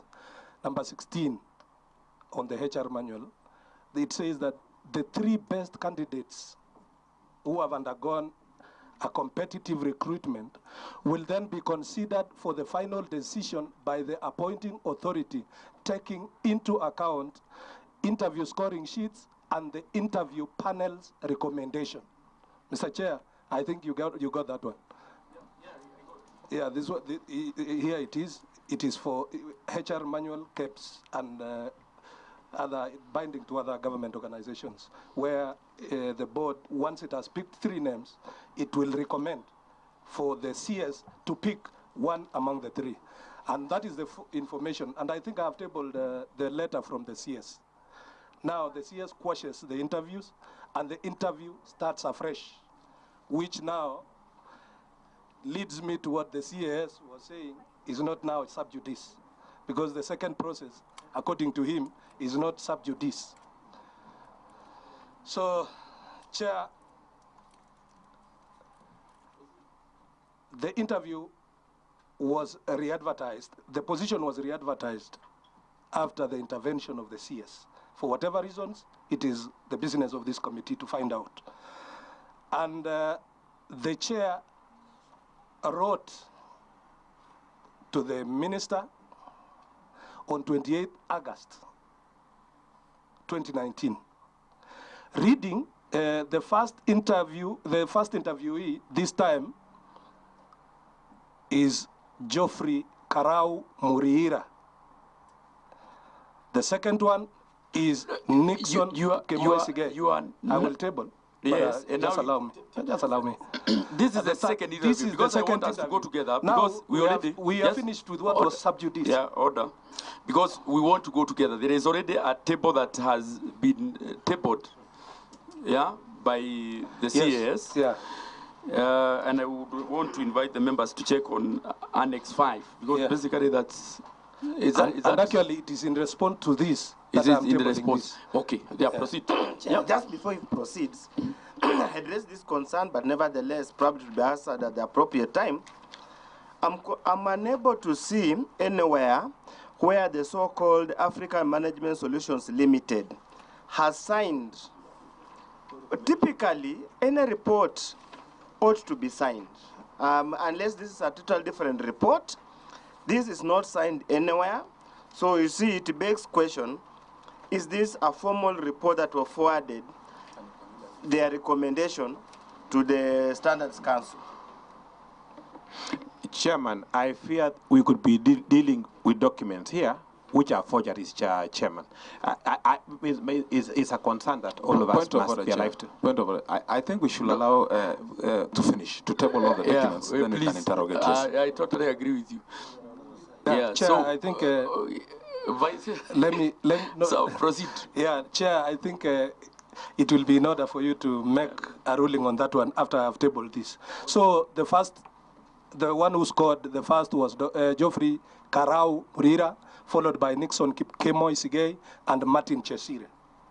But then the council added a rider to include other 2 names for Ismail Fami Shaye and Bernard Njinu Njiraine. I don't know whether it was the influence of the letter that was cancelled by the CS, it will be answered. But those were the 5. But the law, according to KEBS, limits it to 3. And here is a list of the board members that participated in that process. Chairman Ken Wadhome, Fauzia Abdirahman, Patrick Musila, Edward Njoroge, Gilbert Langat, Helen Nangitia, Eric Mungai, John Jera, Joseph Mbeva, and I think John Kisegu, who was representing the state's corporation SCAC, because boards are run by SCACs. And the score sheet, Chair, this is signed by the chairman of KEBS, Ken Wathome, on 28th of August. And the score sheet is attached behind it, showing that Geoffrey Karau Muriira scored 76, Nixon Kemoisige 74. You need to take us through that slowly, because this is a serious matter. Order members. Yeah. Yes. Okay. Nixon. Yes, Chair. Please, order.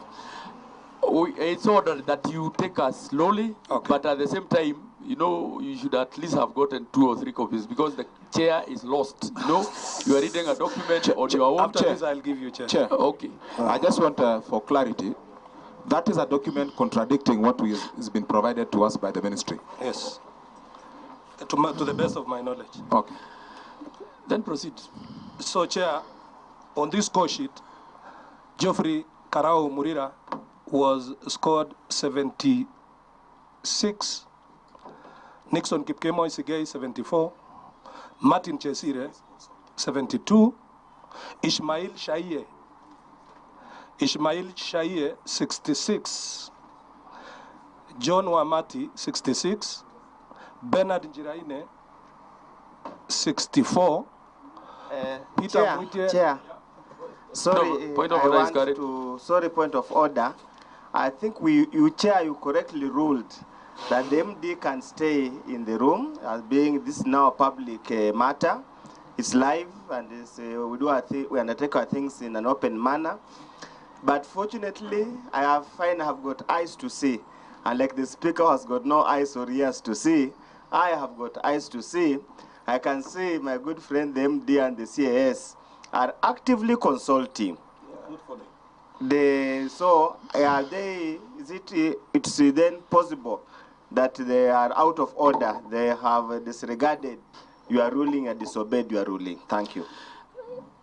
If it is so that you have been consulting, then of course you have breached the code of conduct that I have actually said CS, because we say that he can stay here but not actively be involved and participating in this case. So because of that, I have now to order that the CEO of KBC step out. I'm obliged, Mr. Chair. But the question, the reason I was asking was for just a few minutes, because everything which is being discussed in the... Those are live pictures from Parliament, where the National Assembly's Department Committee on Trade, Industry and Cooperative, which is chaired by Kanini Kega, had summoned Chief Administrative Secretary in the Ministry of Industrialization, Lawrence Karanja, and being grilled on several issues, one being on the reintroduction of non-conformity penalty for substandard goods, and of course how the MD Bernard Njiraine was elected as the MD of Kenya Bureau of Standards, or KEBS.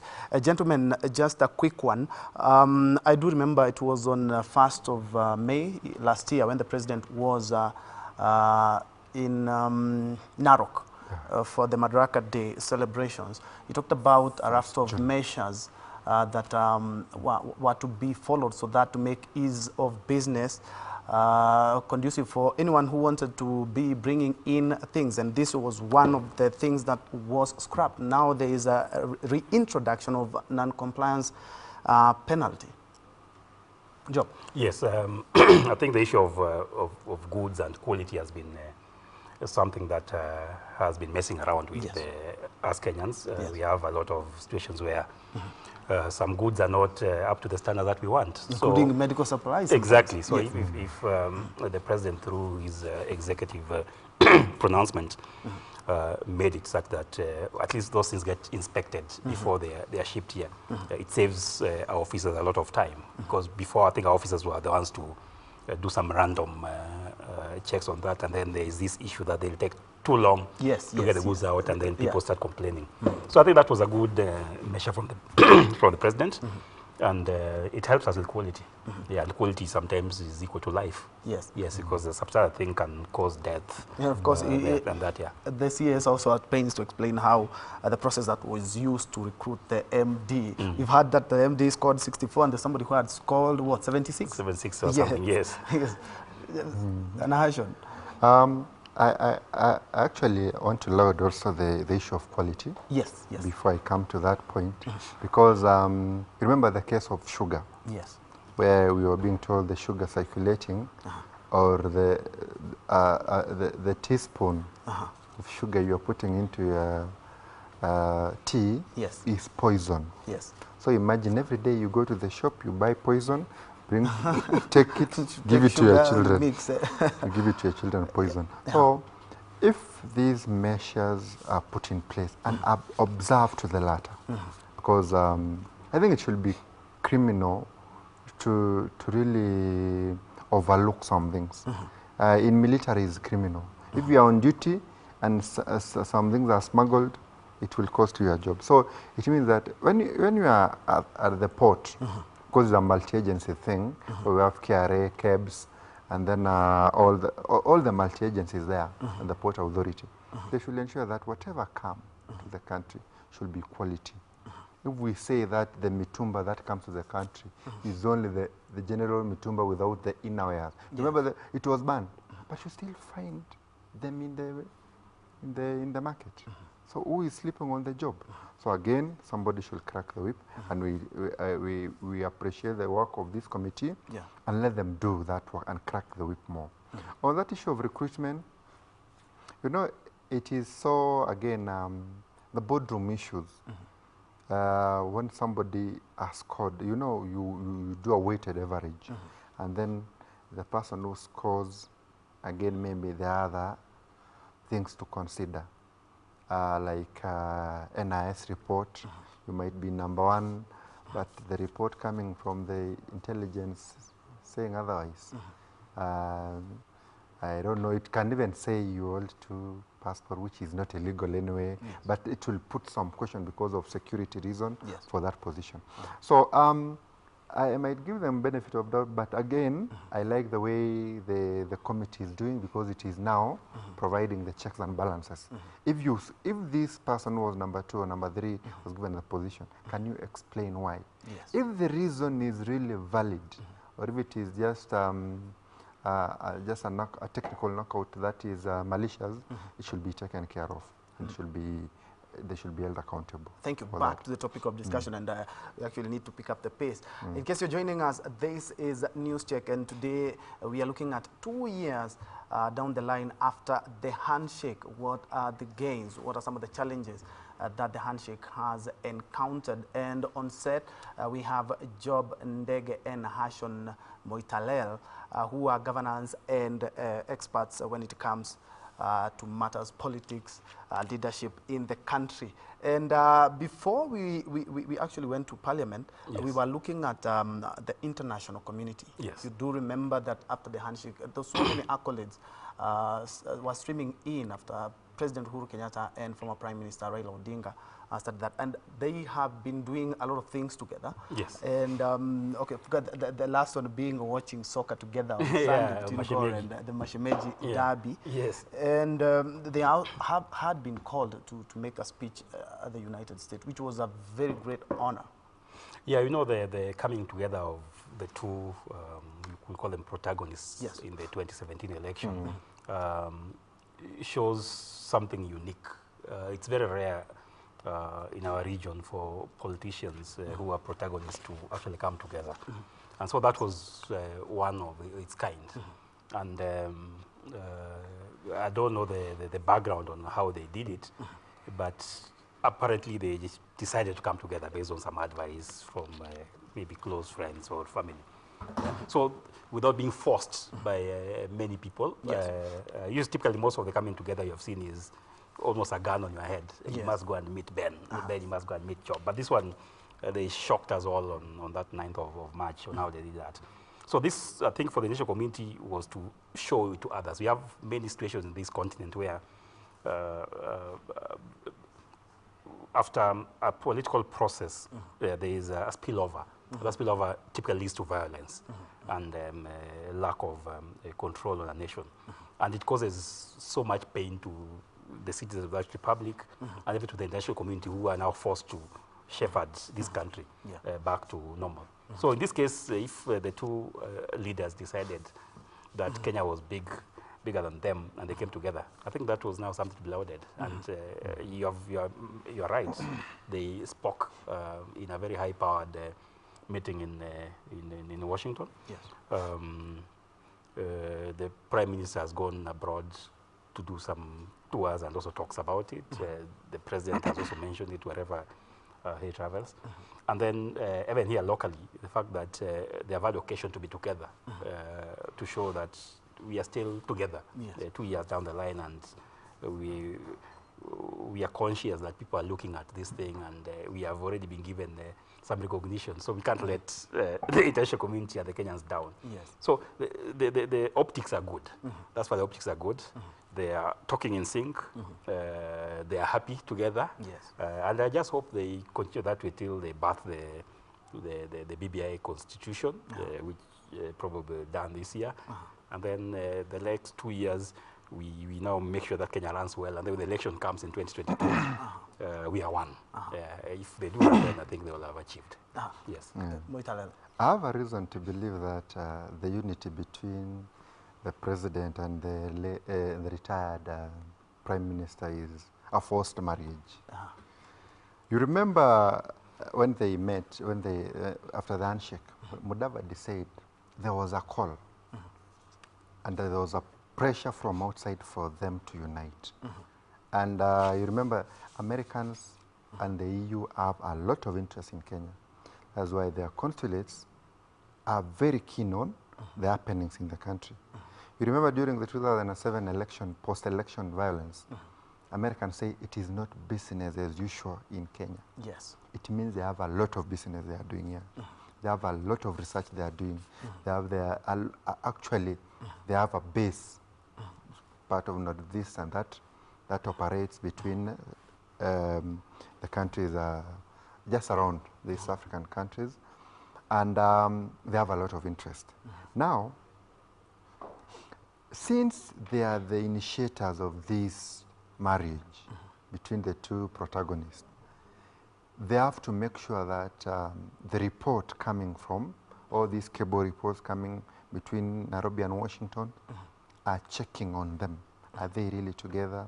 And even that lecture they went and do there, I'm very sure it was done here in Kenya by the US Embassy.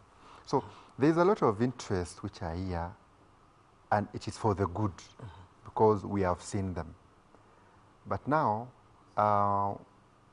is it sustainable? It will be sustainable because of this thing being put into writing or in the constitution. But again, the reason why the international community is giving us a lot of accolades is because they are part of the initiators, and then it is serving them right because they are able to do their business here. The relationship is okay. And you remember even they are the one who gave us direct flights to Washington. Or, So it means there was something good coming in. And you know, again, the AU and the EU, European Union and the African Union, have actually want us to have peace. They don't want us to have always recurring post-election violence. So Kenya is actually the hub, the international hub. So wherever Kenya is good, the international community feels. And of course the economy improves as well. And also the economy improves. And also that cordial relationship. You know, Nairobi or Kenya is the headquarters of a lot of multinational corporations. When you talk of, we have a UNEP, we have IMF, we have World Bank, we have a lot of US establishments like Citibank in Nairobi. So they have a lot of interest here, and wherever we have peace, they also have peace. And also something also to match that. Gentlemen, a very bold step the president took, of course, for the handshake. You do remember they said that for 45 minutes they were like just staring at each other. And they came up with the handshake, and they came up with the BBI. And despite the divisions that the ruling coalition has, truth be told, he has weathered that storm. He didn't look back, and even the divisions, we can see them right now in the ruling coalition, but the president and the former prime minister are still forging ahead. Yes, and one of the political fruits of that handshake is basically numbers for the president in parliament. Whatever that the government wants to have passed in parliament, he has the numbers. So that's good for him. And then, like I mentioned a few minutes ago, there are some administrative actions that the president will want to take, which before the handshake would have been difficult because there will be a lot of opposition, even from within or from without. But now that they consult with his brother and they're in some conformance, it's easy for him to take those actions, and no one will talk. Yeah. So the present agenda, the president has a free pass to actually do what he wants, in short, which is good for him because you need to be able to do what you want. Of course, with the caveat that there should be some enough checks from other people to be able to check you. In this case, Parliament should be able to check him. 3 is that the country was divided, like we mentioned, between two sections. For a very long time. For a very long time. He managed to make the country together, whereas politicians are bickering and the rest. Then the Mwananchi can now move his or her potatoes from Kinangop to Kisumu and from maize from Trans Nzoia to Nyeri. It's possible. There's time you couldn't do that. And because people were really after you. You just start imagine that because I'm tribe X, I cannot take my goods to the bastion of tribe Y. But now we can do that easily. So there is movement here in Nairobi. You know what used to happen. In Nairobi was like divided into sections. So you'll be very fear to venture into some other section. You think that's another country. But now that has come together. So the president is in. He's lucky. He now has several years to do his stuff. In fact, thereafter he came up with the Big Four agenda. Which is trying to at least set a base on or foundations on everything. It may not have the money to do all of it. He could not have done that because the politics are now good for him on one hand because he has numbers. Nahashon. And looking at the president, Big Four agenda, how do you think that the handshake has it enhanced his projects? First of all, the Big Four agendas has been neglected. No one is talking about it. Because when we talk about manufacturing, go to Portland. We're supposed to be having cement. There is no cement. Bamburi, there is nothing being manufactured. Actually, what I was impressed is what happened yesterday. That is a local assembly by the Simba called the Mahindra. That is a plus. Because that's part of the manufacturing, but we need to see more on manufacturing. We need to see more on value addition, because it is so unfortunate. I come from a place where we keep a lot of cattle. I sell a liter of milk at 20 shillings. And then after being processed, I come and buy it again with like 100 shillings. So there is a lot of exploitation, which those cartels should be actually literally cracking the whip by the president, because sometimes these cartels even can overpower the CS of agriculture. So if the president actually given the report, crack the whip. So if we bring back this manufacturing to place, and then also let's say there's an example of manufacturing. We come to house, we are far much behind of the target.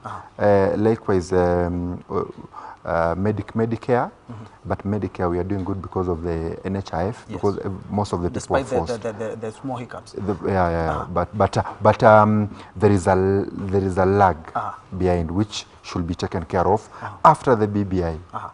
1 minute each, Job. We are very sure that this handshake, of course, will come up with political alignments or 2022 succession. Of course, it's being discussed as we speak. And secondly, should the president, as we wind up, should the president attend at least one of the rallies? We have 2 remaining, right? And the BBI, of course, concluding its public sessions today. Yes, if you heard what the Prime Minister said, I think he was asked in one interview in a station. He said the president and him agreed that he should get that going. The president is also busy doing other stuff.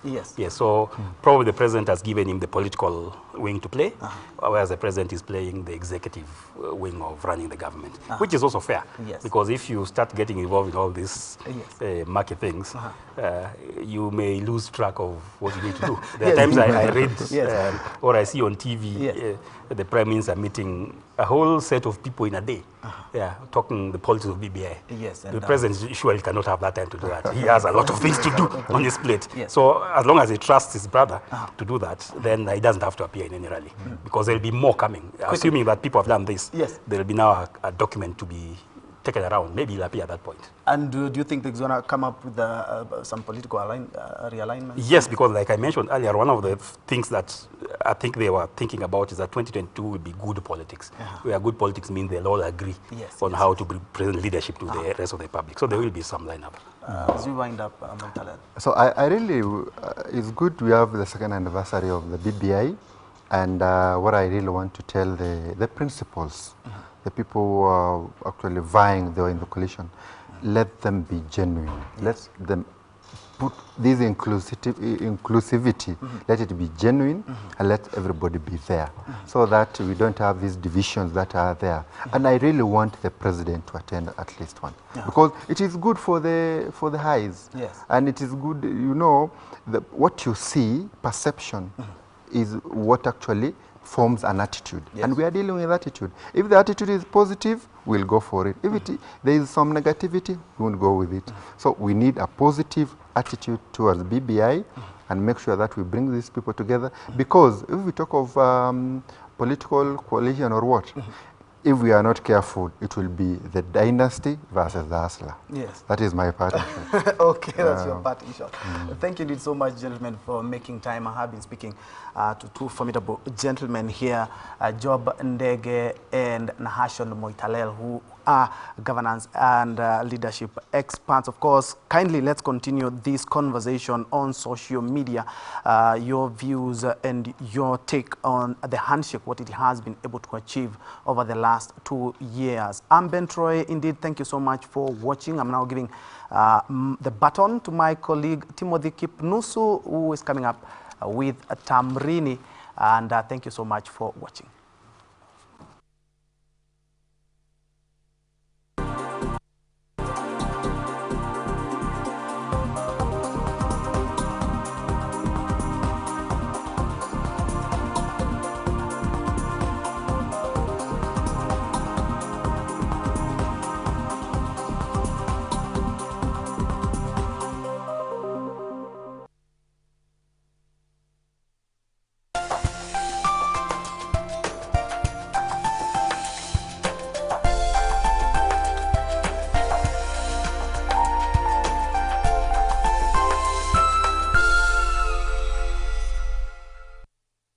Tonight on Corner. Julia, oh no! With me! Julia, let go of me! Mom! Julia! I want to go to my room. You'll go to your room when you've heard what we all have to say. You know, I don't even understand why you're all so mad.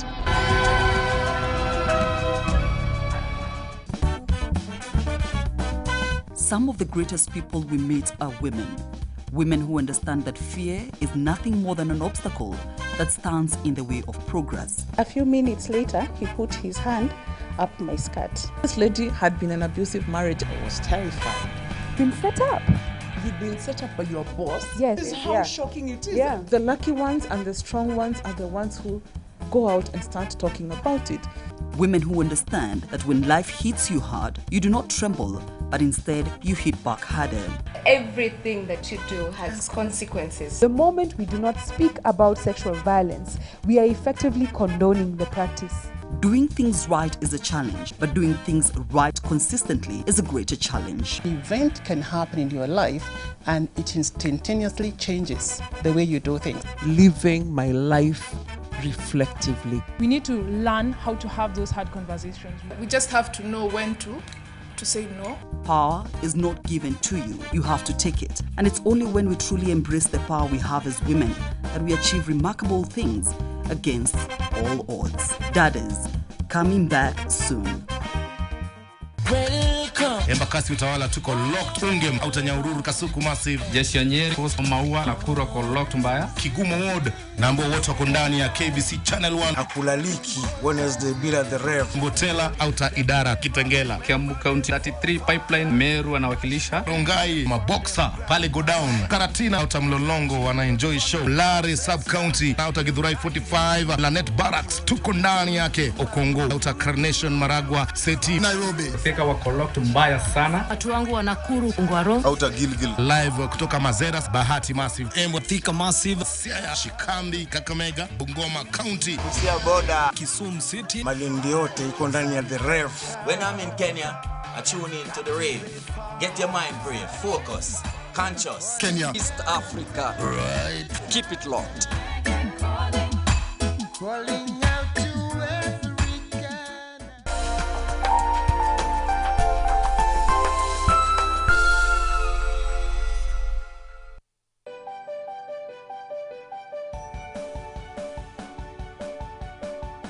Coming to you in 5, 4, 3, 2, 1.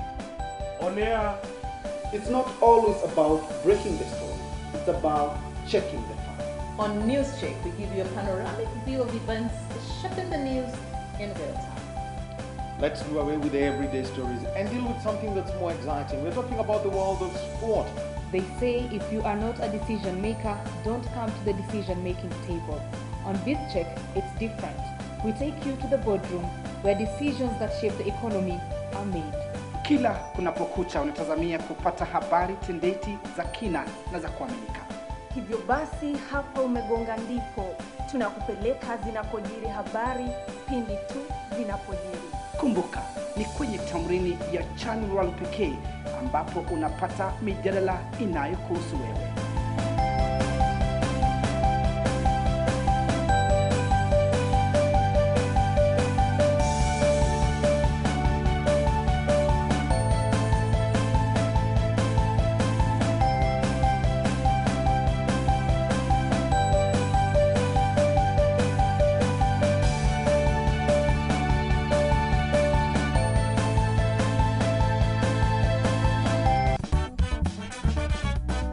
Some of the greatest people we meet are women. Women who understand that fear is nothing more than an obstacle that stands in the way of progress. A few minutes later, he put his hand up my skirt. This lady had been in an abusive marriage. I was terrified. Been set up. You've been set up by your boss? Yes. This is how shocking it is. Yeah. The lucky ones and the strong ones are the ones who go out and start talking about it. Women who understand that when life hits you hard, you do not tremble, but instead you hit back harder. Everything that you do has consequences. The moment we do not speak about sexual violence, we are effectively condoning the practice. Doing things right is a challenge, but doing things right consistently is a greater challenge. An event can happen in your life and it instantaneously changes the way you do things. Living my life reflectively. We need to learn how to have those hard conversations. We just have to know when to say no. Power is not given to you, you have to take it. And it's only when we truly embrace the power we have as women that we achieve remarkable things against all odds. Dadas, coming back soon. Next on. Hatutaweza kuonana tena kabisa, wala kuhusiana kwa lolote lile. Si ajabu kwa wewe ni mtoto wa Luyuju na Chenjahe. Wazazi wangu mawajuaje? Ruzuku ipi? Nani kakupa madaraka wewe? Amesema baba yako. Unafanya nini? Kama wewe ni mwanaume kweli, unawezaje kuvunja hadi yako? Kwa hiyo umeamua kutupoza kwa maneno matamu, si ndio? Basi Yuju, itapatiwa ruzuku. Ruzuku? Tajiri kupata ni maskini kukosa. Habari ya safari. Hii ni historia iliyojaa dhulma na unyanyasaji kwa familia mbili zenye utata. Siri leko hapa mwanangu. Basi ile plot ilikuwa ya marehemu babako. Palipo chuki, penzi hushamiri. Hivi sasa Mungu, kila mtu afuate shughuli zake. Yusuf, wewe umepataje hii? Dad, mimi si CID. Mimi ni lawyer. Kamwambie babako, haki haizami, yaolea. Watu kama wamekuwa na crash. Fedha inakuja hivi karibuni. Next on Corner. Coming, Julia, home. Not with me. Julia, let go of me. Mom. Keep those feet wide apart, Jackie. You should know by now. Pamela is working for Basi. What? Naweza wasaidia. Ulipoona hakuna mtu anafaa kununua kitu kwa huyo mtu. Oh. Wanjala, get off him.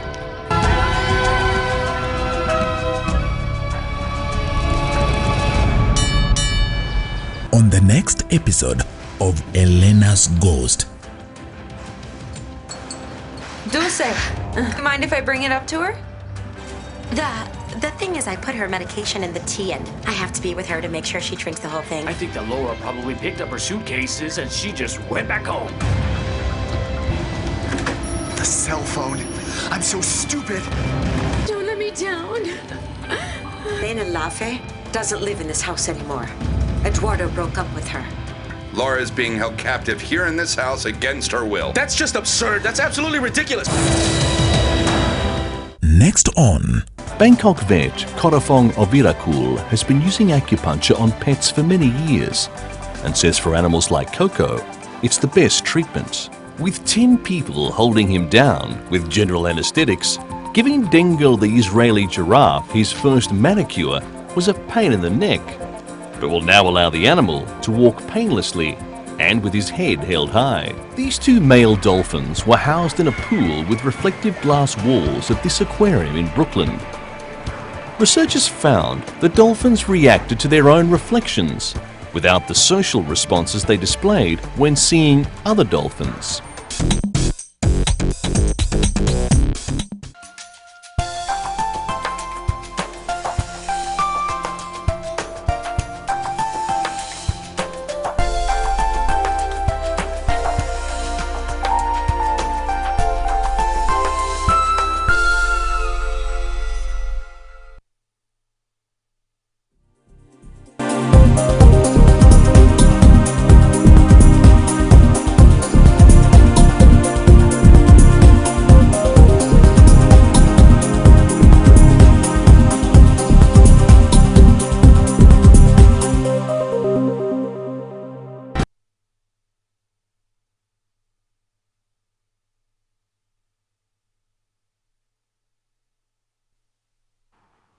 Na mtazamaji, kitambulisho hicho ni ishara tosha kwamba imewadia wakati wa tamrini ya Channel 1.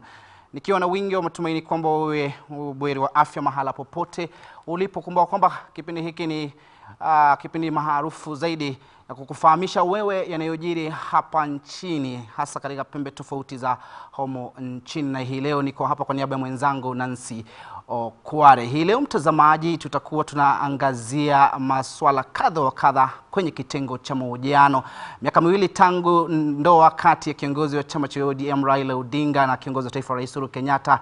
Je, ni masuala yapi yameweza kuangaziwa na yapi yameweza kufanikiwa katika jitihada za kuunganisha taifa hili? Vile vile tutakuwa tunazungumzia masuala kuhusiana na ugatuzi. Je, ugatuzi umefaulu humu nchini? Na ambao watakuwa wananisaidia kuzungumzia masuala hayo ni mbunge wa Mwatate Andrew Mwadime, na bila shaka vile vile mtaalamu wa masuala ya uongozi ambaye vile vile ni mhadhiri katika chuo kikuu cha Eldoret.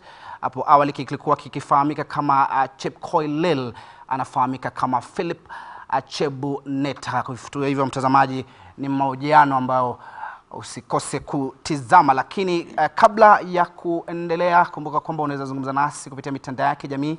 Kurasa wetu wa Facebook KBC Channel 1, kwenye Twitter @KBC Channel 1 na @Kipnoso Timothy. Lakini kwanza tupate shajara.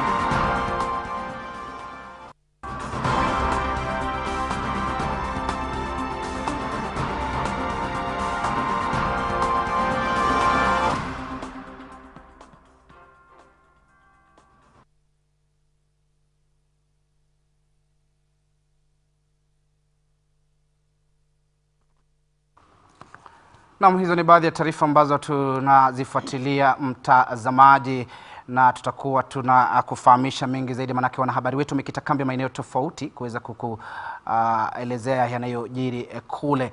Na mtazamaji, kama alivyodokeza, basi tunazungumzia masuala yanayotikisa taifa hili. Ugatuzi je, umefaulu? Ndio wakati ya kiongozi wa chama cha ODM Raila Odinga na Rais Uhuru Kenyatta almaarufu Handshake, ambaye imeweza fikia miaka miwili sasa. Lakini kabla ya kujitosa kwenye mdahalo huo, sasa tuchanganye guu hadi kwenye kamati ambayo inaendelea kwa sasa kuhusiana na masuala ya biashara ambayo inaendelea. Tusikize kinachojiri kwa sasa. The MD or the CEO has been there, and we've been calling him here in our committee meetings. I really would like to understand where we are coming from. Thank you, Chair. No, Bokabi, you are totally out of order.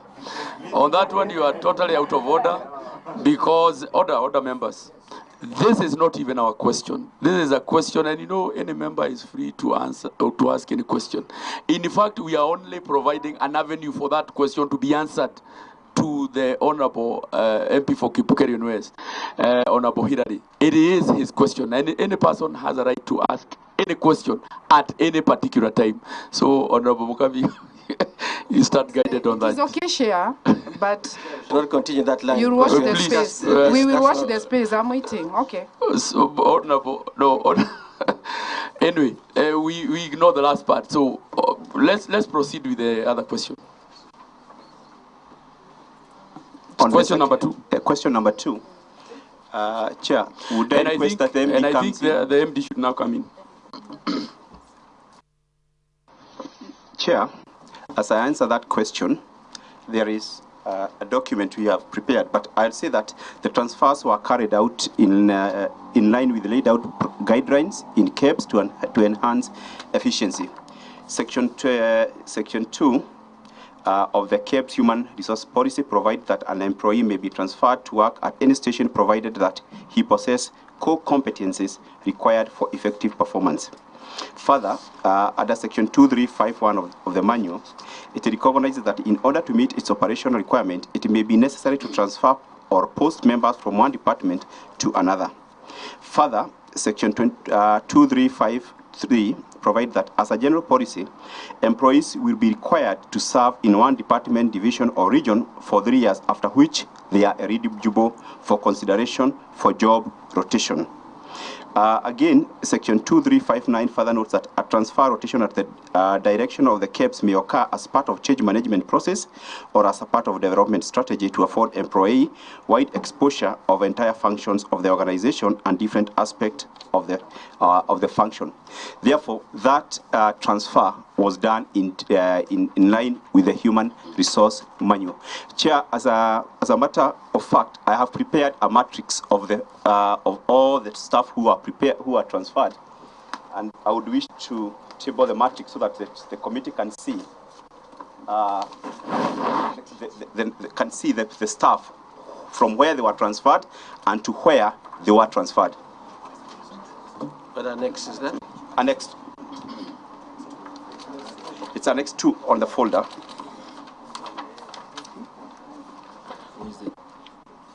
Chair. Yeah. The right of clarification? Yeah. I think, Chair, I fairly don't have... Annex 2 is not what he's talking about. What my annex... Na mtazamaji, ni picha za moja kwa moja ambazo zinajia kutoka kwenye bunge, ambapo ni kamati inaongozwa na Kanini Kega kuzungumzia masuala kadha wa kadha, hasa mtafaruku ambao umekuwa ukishuhudiwa kutoka kwa shirika la ukadiriaji wa ubora wa bidhaa nchini KEBS, jinsi alivyochaguliwa mkurugenzi mkuu na uhamisho uliopewa kwa baadhi ya wafanyikazi, na ni masuala ambayo vile vile nitamuuliza mbunge wa Mwatate Andrew Mwadime, ambayo ndio itakuwa swali letu la kwanza. Pengine zungumzie kuhusiana na kamati hii, na pengine je, huenda wataweza kupata suluhu kuhusiana na masuala haya? Hii kamati ya Trade and Industry watapata suluhu kwa sababu wamemwita waziri kuulizia swala la vile managing director wa KEBS vile alivyoandikwa kazi, na tena pia vile wakati alipiga transfer wafanyikazi wake. So na ni swali ambapo lilitoka kwa mbunge wa Kipkelion West Bwana Kosgei Hillary. Sasa ni lazima wajibu vizuri na wapatie jawabu la sawa sawa. Alafu vile vile kuna swali pia hapo wataulizia ya non-conformity of products which are brought from outside the country, some of which are standard. Atafanyaje apunguze hizo tabu? Maana utakuta tuna import but some of the products are substandard. So how is he going to reduce that? Maana ni kilio cha Wakenya wote kwa ujumla.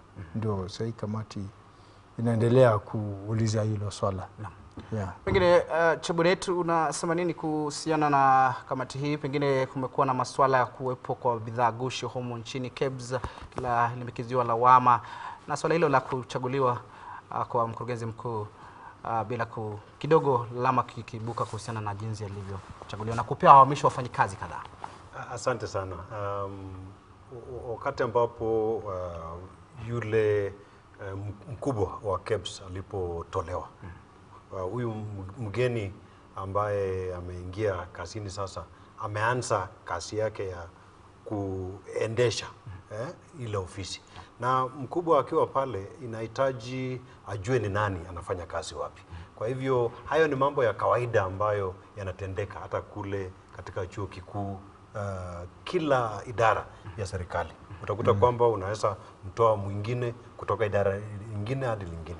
Kwa hivyo hayo ni mambo ya kawaida. Jambo ambalo linahitajika ni kwamba ilifanywa kulingana na sheria. Kuna mtu ambaye alilemewa. Hayo ndio mambo ambayo hiyo kamati inahitajika iangalia. Alafu pia ile kamati kuna vitu ambavyo vinatoka katika nchi zingine kama Uganda, Somalia na kadhalika. Kwa hivyo inahitaji pia wachunge hata sana mipaka yetu. Kuna hao watu ambao wanakuja kufanya biashara. Pia kuna ugonjwa kama corona ambaye mtu anaweza sema kwamba analeta bidhaa kutoka Uchina na kufika Kenya analeta bidhaa na pia magonjwa. Kwa hivyo inahitaji hivyo vitu viangaliwe vizuri ili viwe katika ile hali ambayo ni nzuri, ndio mtu wa kawaida awe na nafasi katika taifa letu. Bila shaka. Sasa tuagane na masuala haya, tuangazie masuala yanayohusu kidogo eneo bunge la Mwatate, na baadaye tutangazia ufanisi wa ile handshake nikitohoa baada ya Rais Uhuru Kenyatta na Raila Odinga kiongozi wa chama cha ODM kukutana. Kwanza kabisa tunafahamu fika mbunge Mwadime ulihusika kwenye ajali mwezi Novemba mwaka jana na kidogo kalemaza shughuli kidogo katika eneo bunge lako. Kulikuwa na hali ya mshike watu wakisema kwamba waitishe uchaguzi mdogo, manake ilikuwa ni ajali ambayo ilikuwa mbaya zaidi. Zungumzia kwa kiduchu tu. No, asante sana bwana Timothy. Ile ni ukweli kabisa, nilikuwa na ajali ambayo si nzuri. Ilitokezea mnamo tarehe 26 Novemba mwaka jana. Ni ajali ambayo kwa kweli kwa mbaya, manake nimekuwa hospitalini, hata kutembea kwangu umeona ni mshike. Ile kujilazimisha hata kutembea mbali siwezi. Hata kuanzia hiyo siku ya ajali tarehe 26 Novemba mpaka wa leo hii bado sijaenda mashinani kusalimia watu wangu. Hata mimi pia nawashukuru sana wale, manake wamenifanyia maombi mingi. Hata hivi leo vile unavyoniona niko na mkongojo mmoja. Leo ndio nimeanza. Nimekuwa nikifanya mazoezi na daktari. Leo nilikuwa na hii wheelchair, nikaja kwa frame, nikaja kwa hii sasa crutches. Na namshukuru Mwenyezi Mungu na maombi ya watu wangu wa kule Mwatate. Kwa kweli wamenifanyia maombi mengi sana. Ingawaje bado sijaweza siwezi kutembea, maana niliumia mpaka matumbo wapi. Kutembea mbali ni matatizo. Lakini humu angalau kidogo nishaanza, maana nilikuwa siendi bunge, sasa nishaanza kidogo. So naomba Mwenyezi Mungu, najua karibuni sasa pia natamani kwenda mashinani. Na ninawashukuru sana watu wa Mwatate.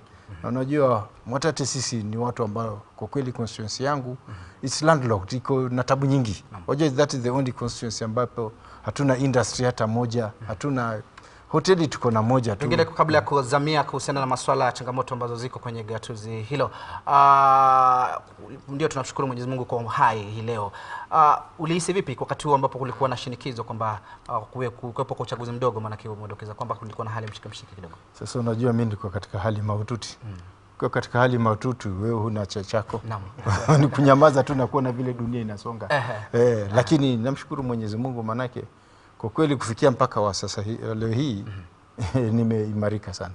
Maana yake ilikuwa kuongea tafash. Bila shaka tutakuwa tunaangazia ile mswada ambao umewasilishwa katika bunge la kitaifa ambalo ulidokeza kwamba litakuwa la manufaa kwa wakazi wa eneo hilo. Lakini kabla ya tuzamie swali hilo, zungumzia kidogo kuhusiana na ugatuzi. Je, katika taifa hili kwa mtazamo wako umefaulu wewe kama mbunge? Unapata fedha za kutosha kuhakikisha kwamba watu kule mashinani wanahimarika katika masuala ya maendeleo? Kwa ule ukweli kabisa, ugatuzi umefanya kazi, ingawaje haujafanya vile tulikuwa tunatarajia, lakini ni heri kuliko vile kulikuwa na central government ya mbeleni. Maana kwa wakati huo kila kitu kinasambazwa hapa Nairobi, lakini kwa sasa hivi hata kama tutalia, lakini mambo mengi angalau wamejaribu. Hata wananchi wenyewe wanahisia serikali wako nayo hapo, at least wanajaribu. MCAs, governors wengi, ingawaje watu wanalia hapa na pale kwa sababu issues za corruption, lakini kuna mabadiliko. Mabadiliko yapo tena makubwa tu. Ni sasa tu senators wazidi kubana haya masuala ya corruption na wananchi, manake wananchi sasa ndio wameanza kuelewa. Unajua Kenya uchukua muda ku understand issues. Sasa ndio wameanza kuelewa na mambo ya ugatuzi vile wameanza kuelewa na functions. So I'm sure senators wakiwa sawa kabisa waanze kubana masuala ya corruption. Ugatuzi bila shaka tutakuwa tunaangazia vile vile swali hilo la ufisadi. Pengine Chebunet, kuhusiana na ugatuzi, wewe unatoka kule eneo ugatuzi la Uasin Gishu, kwa mtazamo wako unaona kwamba kuna mafanikio fulani ambayo yameweza kuafikiwa baada ya taifa hili kupata katiba mpya, kuidhinisha katiba mpya mwaka 2010? Naweza sema kwamba kuna ufanisi, lakini kuna mambo fulani ambayo yangefanywa tofauti. Jambo ambalo mheshimiwa hapa amesema, kwanza kabisa ufisadi imekuwa devolved kutoka kule juu mpaka kule mashinani. Kwa hivyo na kuna mambo ambayo yametendeka juzi hapa Nairobi. Unakuta kwamba kuna mambo ambayo Sonko amenyang'anywa. Kuna kasi fulani ambayo angefanya. Lakini kwa serikali kuu imeweza kuchukua ile nafasi na kumsaidia. Kwa hivyo tunaona kwamba kuna visuizi, kuna mambo ambayo wale wabunge ingehitaji wafanye vizuri, lakini sasa kuna mambo nyingi ambayo yamekwama. Kwa hivyo tukienda mbele inahitajika serikali bado iwape mamlaka, ndio makaunti waweze kujisimamia. Kwa hivyo kwa sasa utakuta kwamba hawana nguvu, wanajaribu, lakini mambo ambayo wangetekeleza, kuna mamlaka ambayo hawajapewa kutoka kwa serikali kuu.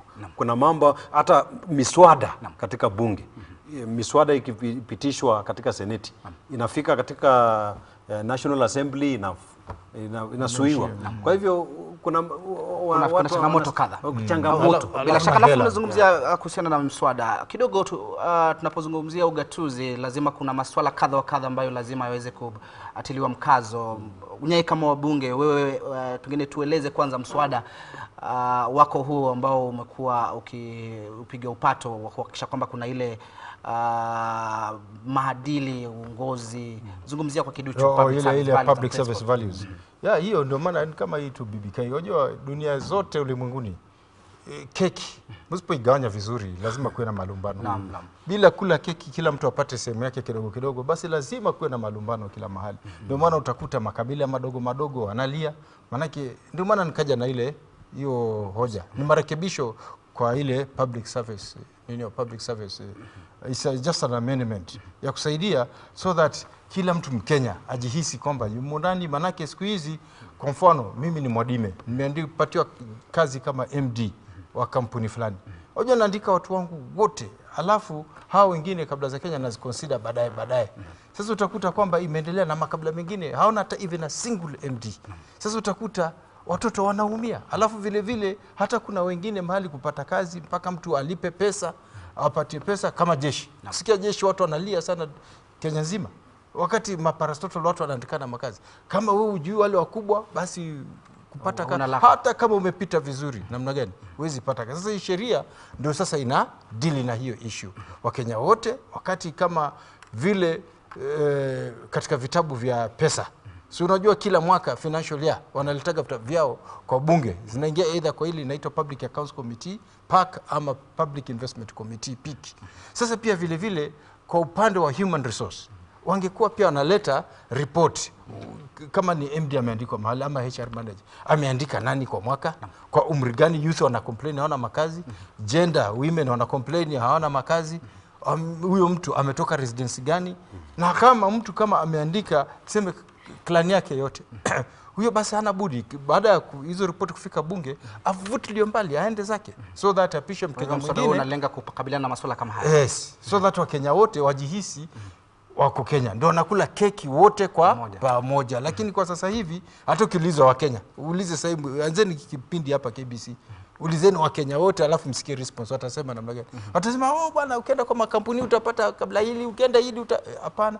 Na kumbe labda tena hamna. Lakini sasa hii sheria ndio sasa inakilia hiyo waweze kufurahia matunda ya ugatuzi. Waanze kufurahia matunda ya ugatuzi na maisha yaende mzuri. Na hii sheria yangu sana sana inakabilia maparastotals, hizi ofisi zote za serikali kwa ujumla, hata Public Service Commission. Maanake mtu anazaweka kule, unaona tu anaangalia watu wa kwake, kama wengine ambao hawapo. Haswa hizi kabila ndogo ndogo wana matatizo. Maana sasa tutakuta wengi kama kwangu Taita Taveta, sina hata MD hata mmoja. Sasa watu wangu kule wakienda wanalia kama kule KPA. Kawaida ni desturi na mila ya KPA kwamba wakati wanaandika makazi ya kufagia, makazi ya security ndogo ndogo hii, wanachukuaga mtoto wa Kidiruma, mtoto wa Kigiriama, mtoto Mdigo, mtoto wa Kipokomo, mtoto wa Kitai. Lakini nashangaa na walikuwa na pia wabunge wao wanawachagua, so that kuna diversity. Lakini sasa siku hizi tangu nimeingia bunge 2013, wananchi wakienda kule, zile nafasi zetu tumepatiwa ziko wapi? Wajua wananchi wanajua. Lakini sasa ile KPA iko kwa sasa hivi hawatupati. Unasikia tu watu wameandikwa watu 50, ukienda ukiangalia hakuna hata mtoto wetu pale.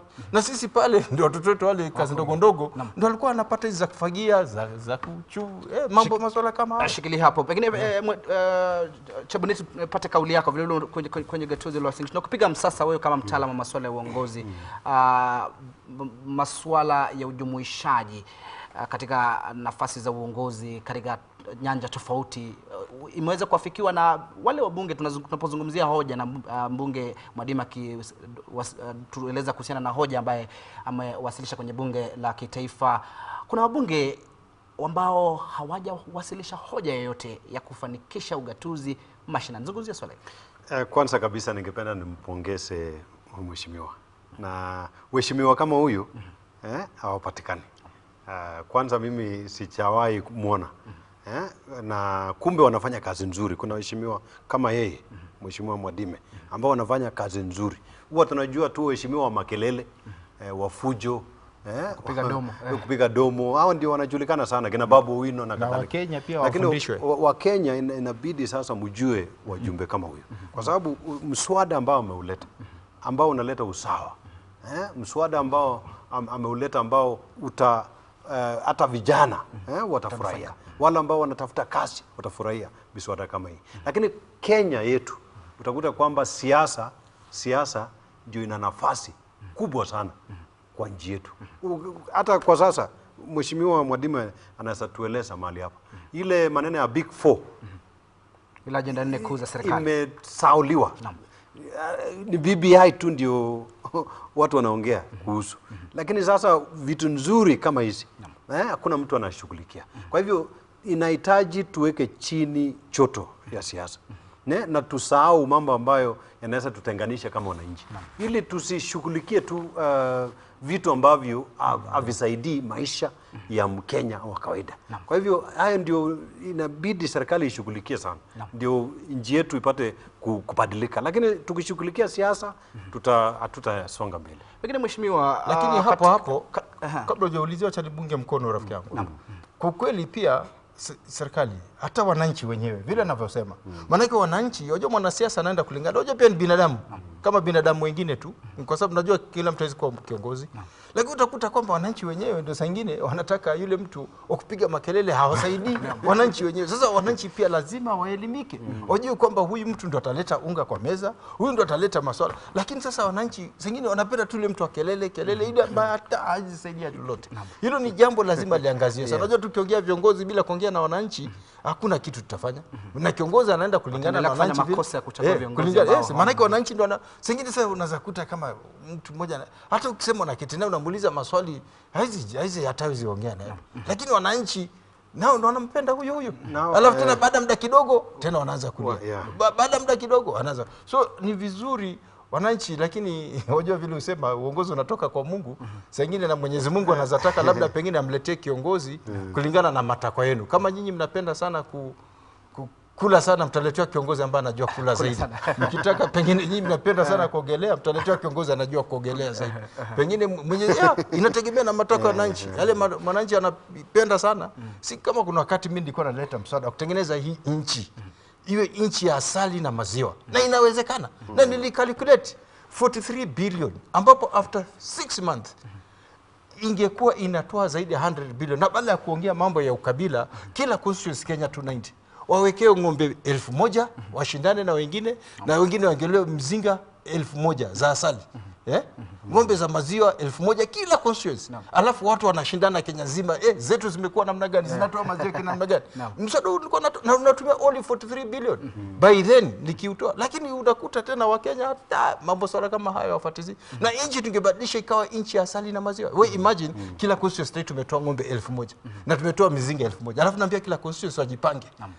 Alafu sasa tutakuwa na mtu wa kutoa report. Constituency imeshinda hii. Unajua Kenya wote kile itabadilika. Alafu sasa tunaanza kufikiria export. Hani haiharibiki. Tena ni kitu kizuri, huwezi iba. Ukienda iba utaumwa na nyuki. Maziwa iko hapo. Sasa itakuwa ni nchi ya asali na maziwa.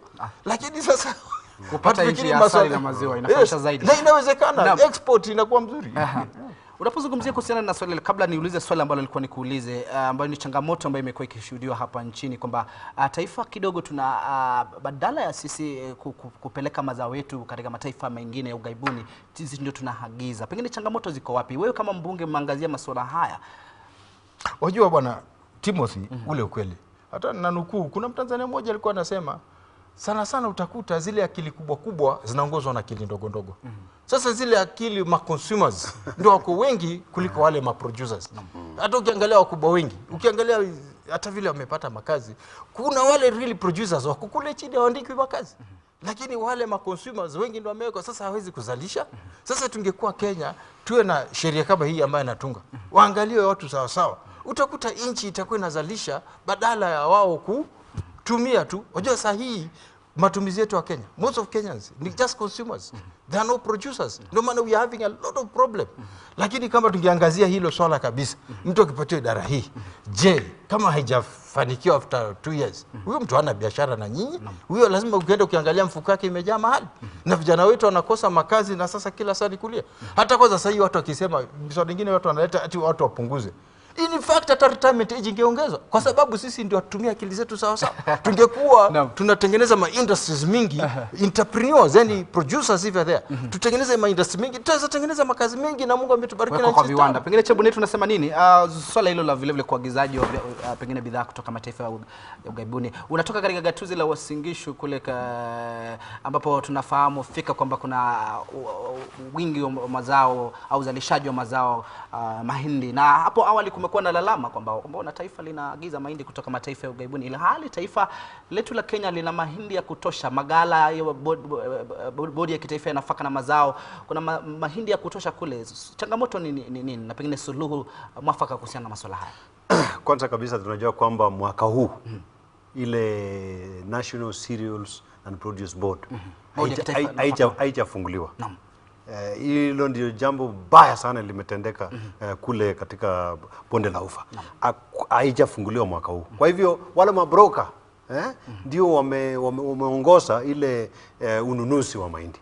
Kwa hivyo wakulima, imefika tu wakati ambapo wakulima ni kulia. Sisi ile kikombe ya malilio.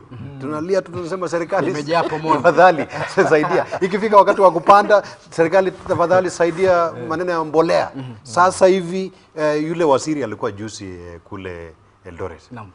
Munya akapewa mipango ambayo wakulima wanayo, lakini baada ya hiyo akaenda akarudi Nairobi. Wale mabroka tu wanaendelea. Kwa hivyo mkulima wa kawaida na yule mtu wa chini anaumia sana sana mkulima. Wakulima kama sisi na wengine kule Muiben na kadhalika. Kwa hivyo hakuna uongozi katika ile mipango ya wananchi, jambo ambalo limeleta shida katika nchi. Waziri ambao wanachaguliwa, wala ambao wako chini yake, uongozi hamna. Munya amechaguliwa juzi, wacha tupe muda, lakini utakuta kwamba hata Nzike wamemshinda. Ana mipango, anasema ati wakati mwingine anasema ati wameseeka, tukiona imekuwa yellow. Mipango hamna. Tupe muda, pengine atafanya mabadiliko. Uongozi ndio shida katika idara za serikali. Lakini mipango ni nzuri. Tuna mipango nzuri sana katika taifa letu la Kenya. Lakini uongozi ndio unalegea. In fact kwa mipango Kenya tunaongoza. Yaani unakuta kuna mawazo mazuri sana. Lakini kutekelezaji hamna. Na bila shaka pengine Mwadime, nikuulize swali hili. Tumezungumzia kuhusiana na zile ajenda 4 kuu za serikali ambazo kiongozi wa taifa Rais Uhuru Kenyatta amekuwa akipigia upato: uimarishaji wa viwanda, usalama wa chakula, nyumba ya gharama nafuu, masuala kama hayo. Na umedokezea kwa kiduchu kuhusiana na kuweza kupiga msasa na kuhakikisha kwamba kuna viwanda vya kutosha. Pengine katika eneo bunge lako, changamoto zipi mnazipitia? Kuna masuala ambayo yamekuwa kiibuka kuhusiana na uvamizi wa wanyamapori. Pengine zungumzia kwa kiduchu na tatizo ambalo pengine linasababisha kutoafiki kwa zile ajenda 4 kuu na ugatuzi kwa ujumla. Kwa ule kweli rais anajaribu, manake unajua akisema sasa watekelezaji ndio. Lakini haswa mimi nikiongea eneo bunge langu, tuko na matatizo makubwa. Fahamu hatuna kiwanda hata kimoja. Pili, fahamu hata maji. Hata kuna hoja moja nje nikatoa bungeni, nikasema Kenya hii utakuta wengine wanapatiwa maji ya kunyunyizia mashamba, na wengine kule kwangu mama anatembea kilomita 20 na hiyo kilomita 20 anaenda kushindana kunywa maji na simba, ndovu. Hata unasikia mama amewawa na mtoto, amewawa na ndovu, ameumizwa na simba, ameuzwa. Sasa na tangu tumepata huru, seriously, what are we talking about? Kama tumepata huru, kwanza keki igawanywe, kila mmoja kama ni maji awe amepata maji kila mmoja. Manake kwangu niko na tabu nyingi, sina maji. Unakuta tumeambiwa Mzima phase 2 inaanza from 2013 mpaka leo hamna lolote, na tena irrigation money unasikia inapelekwa mahali kwingine. Ukiangalia watu wangu pale, mandovu ni wengi, tulikuwa tumepatiwa fence nyingine kutoka Mgeno ya kuzuia ndovu mpaka kule Kasegau. Haya, hiyo hela imepelekwa mahali kwingine. Hata nimeuliza maswali mengi sana kule, nikiuliza kwa nini wanatufanya hivi. Maana kuna fence kwa iwekwe Mgeno, iende Sagala, ifike Buguta mpaka Kasegau, kuzuia wanyama kupitia upande ule. Kama sasa ndio tumeanza kuona mvua baada ya muda mrefu. Lakini utakuta watu watalima, at the end of the day chakula yote inaenda na ndovu, inaenda na wanyama pori. Na tena KWS utakuta wamechukua karibu 62% za kaunti yetu. Lakini hamna lolote. Hata ukiangalia watu wa kuandikwa makazi, hata watu wetu kuandikwa kazi ni tafashi. Ukiangalia hata mkubwa wetu wa KWS haistoka kule sehemu za kwetu. Sasa yani tuko na tabu nyingi. Hata ukiniambia agenda 4, maana zikifanyika zafanyika kwingine, hazifanyiki kule kwangu Mwatate. Na mimi ningeletwa kama, kwa mfano niletewa kama EPZ moja na serikali, ama niletee tu kiwanda kimoja, watu wangu angalau wajione. Sasa sisi, alafu tena unasikia hii katiba wanasema kama mjatoshea idadi basi hizo constituencies zinavunjwa. Na watu wangu wengi wamekimbia kutafuta kazi Nairobi na Mombasa, maana ndio kuna ma industries na kwingine. Otherwise hao watu ningekuwa na industry kule kwetu Taita, wangekuwa wameregea na idadi yetu ya watu ni nyingi. Lakini sasa unasikia tena ndio wanataka kwa punish zaidi. Maana sasa wakisema wanaondoa eneo bunge kama zetu, itakuwa ni hatari. Hata ndio nilikuwa naelezea juzi, hii BBI naunga mkono kwa sababu wamesema constituencies zibaki namna hiyo. Lakini hata nilikuwa nasema hivi, zile constituency, maana kuna wengine wanasema one person, one vote, one shilling. Na sisi tunasema 1 kilometer, 1 vote, 1 shilling. zote ni sawa, ni nzuri tu. Sasa vile wangefanya zile eneo bunge zilikuwa zinaendelea, ziachwe hivyo hivyo. Mahali pale wameona wananchi wamekuwa wengi, heri waongezee basi maeneo bunge, lakini wasivunje maeneo bunge. Maana tuna challenges, na hizi challenges ziko tofauti. Sasa kama constituencies hapa Nairobi, seriously, makazi yote yako Nairobi, kila kitu iko hapa. How can you expect to compare with Mwatate where there is no industry, there is no water? Hata tukizaa wasichana wetu warembo wote, kwa sababu we don't have the money, wanaenda mali huko nje, wanaolewa kwa sababu hatuna namna, which is very sad. Pengine Chebudet, nipate kauli yako vile kuhusiana na swala ile pendekezo la kuratibu wa mipaka. Kuna wale ambao wanalalama kwamba pengine jamii ambayo ni ndogo zaidi na inastahili kujumuishwa katika masuala ya maendeleo, na swala hili vile ambalo limeibuka hivi majuzi, kwamba ndio kuna wale ambao ni viongozi ambao wamekuwa kipigania zile jamii ndogo ambazo zinahisi kutengwa hasa katika masuala ya uongozi hapa nchini, lakini changamoto ni kwamba wanapowasilisha masuala kama haya hakuna hazai matunda. Pengine zungumzia na pengine gatuzi la Uasin Gishu, pengine mna mpango wa kuhakikisha kwamba masuala kama ya uratibu wa mipaka yanafanyika? Unajua kule Uasin Gishu makabila ni yale makabila makubwa. Kwa hivyo hakuna makabila madogo kama vile mwenzangu amesema hapa hivi. Lakini jambo ambalo lingeleta utatuzi wa ili shida ni ile ugatuzi. Pesa ambazo zinaletwa kutoka serikali kuu zikipelekwa mashinani, wale ambao wamesembea katika kaunti hizo ni magavana. Kwa sababu pesa ikishatolewa kutoka serikali kuu, inahitajika sasa yule gavana apeleke maendeleo kwa sehemu zote sa kaunti, mahali ambapo kuna watu ambao ni wa makabila madogo na yale makabila makubwa. Kwa hivyo hilo lingeleta suluhisho. Na pia unajua katika nchi ya Kenya, wale ambao utakuta kwamba serikali itawashughulikia zaidi ni wale ambao watapiga mdomo. Kwa hivyo ukinyamaza sana, serikali kuna sehemu ambazo hawatapata mambo ambayo mahali pengine watapata. Kama Nairobi kuna pesa nyingi ambao wanapata, lakini ufisadi nayo. Uliona jana ile ya wala wawakilishi wa wadi, ile basari vile wametumia, imeenda kwa mifuko ya watu. Kwa hivyo na sehemu ambayo ingetajika wafaidike ni Kibra, mahali ambapo kuna yale makabila madogo. Kwa hivyo hawa ndio wanaumia zaidi. Kwa hivyo, lakini yale makaunti ukiona juzi walitoa ile orodha ya wabunge ambao wamesembea na wale ambao wanafanya kazi. Sijui mwenzangu hapa alikuwa namba ngapi, atatuambia. Lakini ripoti zingine unajua za urongo. Utakuta kwamba wanaweza kuwa anatafuta siasa kwingine, anakwenda na pika mambo yake alafu analeta. Ile report card kama hiyo inahitajika, ndivyo pia wabunge wafanye bidii. Kwa hivyo inaweza kuwa si kweli, lakini itafanya watu pia wajue kumbe sijui constituency yangu ya Moibeni ilikuwa namba ngapi, 200 na kitu. Lakini hiyo report card inahitajika sasa itumiwe, na wabunge walete usawa katika maendeleo kule mashinani. Na masita pengine mheshimiwa, awali kulikuwa na ile vuta ni kuvuta baina ya gavana wa gatuzi hilo la Taita Taveta Granton Samboja na wawakilishi wadi, wakawasilisha hoja ya kumbandua na wakabandua, seneti wakaweza kumrejesha. Pengine malumbano kama haya ambayo vile yamekuwa yakishuhudiwa katika magatuzi tofauti humo nchini, pengine suluhu ni nini? Na kwanza tukianza na pengine gatuzi hilo la Taita Taveta, wewe kama mbunge na fahamu fika ulijitokeza wazi na kuwarai wale wawakilishi wadi waweze kumpatia nafasi gavana atekeleze wajibu wake. Kweli kabisa, kwa kweli ni kukaa pamoja. Watu wasifikirie matumbo yao kwanza kabla ya kufikiria wananchi. Hata mimi nashukuru sahihi kaunti yetu, gavana wetu ameshikana vizuri sana na MCAs wetu. Hata ukisikia sahihi anazunguka na kufungua miradi, na hiyo ndio ndio tunataka. Hatutaki kitu kingine zaidi.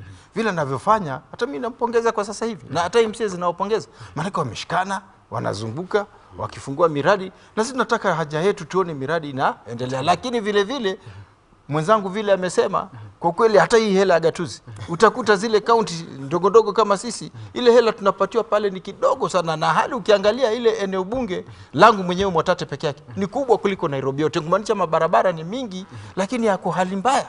Lakini sasa kwa sababu watu wanasema 1 shilling, unajua Kenya watu wana survive the tyrant of numbers, mkiwa nayo nyinyi tayari nyinyi ndio mko na kila kitu. Nyinyi mkiwa kidogo mambo yenu hata hela zenu zinapunguzwa. Lakini kwa kweli wanajaribu, wangekuwa wanapatiwa pesa ya kutosha, maana kama hivi sasa ukiangalia mvua imenyesha tight, barabara karibia zote zimeharibika. Na ukiangalia pesa inatolewa na National Kera, ile pia county wanapatiwa ni pesa kidogo sana kutengeneza zile barabara. Sasa serikali ingekuwa inaangalia, una need basis. Kama sasa kwetu mabarabara, wale watu wanalima kule juu milimani, barabara zote zimekuwa hata hazina. Ukiangalia hata hii last smile, watu wangu wote wananilia na mambo ya moto kwa sababu eneo bunge iko pana, na ingawaje nashukuru serikali wamejaribu sana hata kwa hivyo mbeleni, lakini sasa wakati wanapeana sio kama tuseme peane kama Nairobi ama kwingine kule, wangeangazia kabisa kila mahali. Sasa utakuta kama eneo bunge langu leo wameweka moto hapa, kesho kwingine vijiji fulani vimeachwa. Kama kule kwangu mimi mwenyewe nimezaliwa, moto ukiingizwa kule kwangu kijiji cha chini kikose moto, unajua yule wa chini atasema kwa sababu mimi ni mbunge ndo nimejiwekea. Sasa hii kuna kilio kikubwa, manake kujaribu amejaribu, lakini wangejaribu kumaliza huu mradi haraka iwezekanavyo, waongezee hela so that kila mtu akule matunda ya Kenya. Kama watu wangu wakule Mwatate wengi wanalia moto, na ni kweli na usukuma sana watu wa Kenya Power na watu wa rural. Sisi naambia kwamba bwana fanyeni bidii, manake eneo bunge langu ni kubwa, jaribu vile mtakavyofanya angalau kila mahali pawe na moto. Ingawa nawashukuru wamefanya kazi nzuri, lakini bado zaidi tunahitaji. Bila shaka, alafu tutakuwa nazungumzia vile vile mzozo au zogo la ardhi katika eneo bunge hilo na ugatuzi hilo. Lakini kabla ya kuzungumzia swala hilo, hebu kwa kiduchu, manake nimesalia na dakika chini ya dakika 10. Chabunet, tuzungumzia ndoa kati ya kiongozi wa chama cha ODM Raila Odinga na Rais Uhuru Kenyatta. Miaka 2 kwa sasa tunaadhimisha tangu walipo zika kando tofauti zao za kisiasa na kuamua kufanya kazi kwa pamoja, hali ambayo ilisababisha kuzaliwa kwa mtoto ambaye anafahamika kama BBI. Zungumzia kwa kiduchu. Kwanza kabisa jambo hilo la salamu ilikuwa nzuri, na baada ya salamu kila mtu alienda kufanya kazi yake, na ikaleta ile environment ya kutembea katika nchi yote. Kila mtu mbunge kama huyu angeweza kutoka Mombasa kuja kufanya kazi yake bila wasiwasi. Pia ya pili ni kwamba baada ya salamu viongozi hata kuongea kwetu kuja pamoja vile tumekuja leo hapa studio, hiyo ni hatua. Wakenya wameweza kuongea pamoja, hayo ni mafanikio. Lakini hiyo salamu sasa imebadilika ikawa kofi. Imekuwa kofi kwa sababu kama viongozi watatu wakubwa, Uhuru Kenyatta, Raila Odinga na William Ruto, hawawezi kuungana, watu watatu hawawezi kuungana, je, taifa lote linaweza ungana? Wale viongozi kama wanasosana, ukiona katika mikutano ambayo imekuwa, yule ambaye hajawahi hudhuria hiyo mikutano ni Rais Uhuru Kenyatta. Kama Rais Uhuru Kenyatta kweli angekuwa ana support ile BBI, angehudhuria hata mkutano moja ili tujue kwamba tunafahamu kwamba ana majukumu mengi. Ana majukumu mengi, lakini ile salamu ilikuwa ya watu wawili.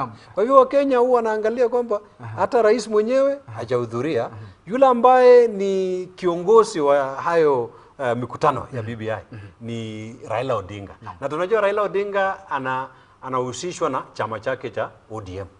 Na wale ambao wamekuwa wakiongea katika hizo mikutano, kuna Wakenya wengine ambao wametengwa, wanaishi kutenga, pengine shikilia hapo, na Wakenya wengi pia si watu wa reggae. Unajua wanasema kwamba ati nobody can stop reggae, na watu wengi pia ni Wakristo, Waislamu. Kwa hivyo haya Wakenya wengi kuhusishwa haijafanywa.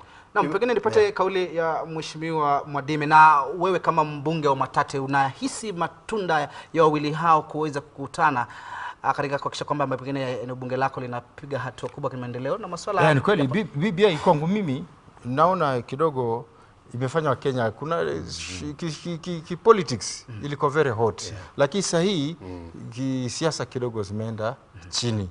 Ingawaje wangefanya kama ule mfumo wa Tanzania. Unajua Tanzania sio lazima kabla kubwa liongoze. Mimi mwenyewe tosha kabisa kuongoza nchi. Wangefanya pia makabila madogo, mtu yoyote yule, sio tyranny of numbers, akitaka kuongoza nchi aongoze nchi. Ndio BBI ingekuwa kabisa, yani lezo kikamilifu. Unajua hii Kenya ama tuseme kwa Afrika kwa ujumla, wengi mtu akipatia uongozi wengi tu ni kuiba. Wapeleki kila rasilimali kwao wengine. Lakini sasa unajua hata ndio nilikuwa nauliza mwingine juzi, je, mkipeleka rasilimali kwa kabila ndogo kama mimi Mwadimi, unajua mimi nitaiba tu paracetamol 2, nitapiana watu wangu 2 na nitaiba pesa 1 billion watu wangu watashiba. Nyingine yote nitapiana wa Kenya. Lakini ukipiana hizi makabila makubwa ataiba kila kitu. Lakini BBI kwa kweli kwangu mie naona kidogo inapunguza temperatures na unajua joto la kisiasa. Na ukiangalia kila mmoja, manake president Raila hata deputy president alisema kila mtu anaunga mkono BBI. Kila mmoja anaunga mkono BBI.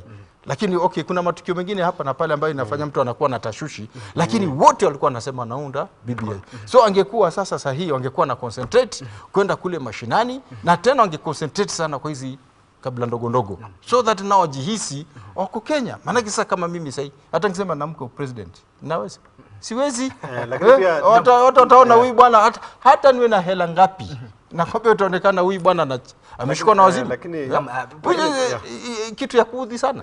Swala ile vile vile ambalo lazungumziwa, je, masuala kama umwagikaji wa damu wakati wa uchaguzi kuwa na utatanishi, manake ni mojawapo ya masuala 9 ambayo yamekuwa kiangaziwa na ile jopo la maridhiano inaongozwa na Yusuf Haji Central Garissa. Pengine zungumzia kwa kiduchu na pengine lile ambalo linakuwa shamoyo. Kuna yale mambo 9 ambayo yalipendekezwa na ile jopo. Na walipokutana Raila Odinga na Uhuru Kenyatta, kuna mambo mazuri. Ya, na hata hayo mikutano ilipoanzia Kisii, ikaenda Bugungu, ikaenda Bwani na kadhalika, kuna mambo nzuri ambayo inatokea katika mikutano. Kama ukulima, biashara, hayo mambo hayawezi suluhishwa na katiba. Hayo mambo baada ya hiyo mikutano itabidi sasa rais na maybe Raila waite wale magavana, kwa sababu uwezi jumuisha miraa kwa katiba. Huwezi jumuisha ati uandike pyrethrum ama coffee kwa katiba. Hayo ni mambo ambayo yanashughulikiwa na county. Kwa hivyo inahitaji sasa hivi watoe yale ambayo yatatumiwa kubadilisha katiba, alafu yale mengine ambayo kuna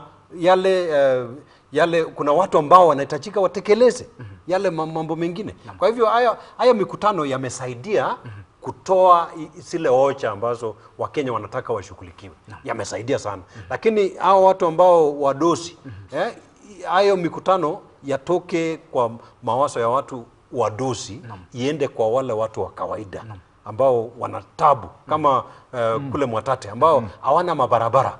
Kwa hivyo mambo ya mabarabara huwezi shughulikia kwa katiba. Hayo ni mambo ambayo gavana, waziri na wale ambao viongozi wengine washughulikie. Lakini hao wadosi kama wanataka katiba ibadilishwe, waseme tunataka waziri mkuu. Hii mikutano mingine tu ni kusindikiza yale mambo ambao wanataka. Bila shaka.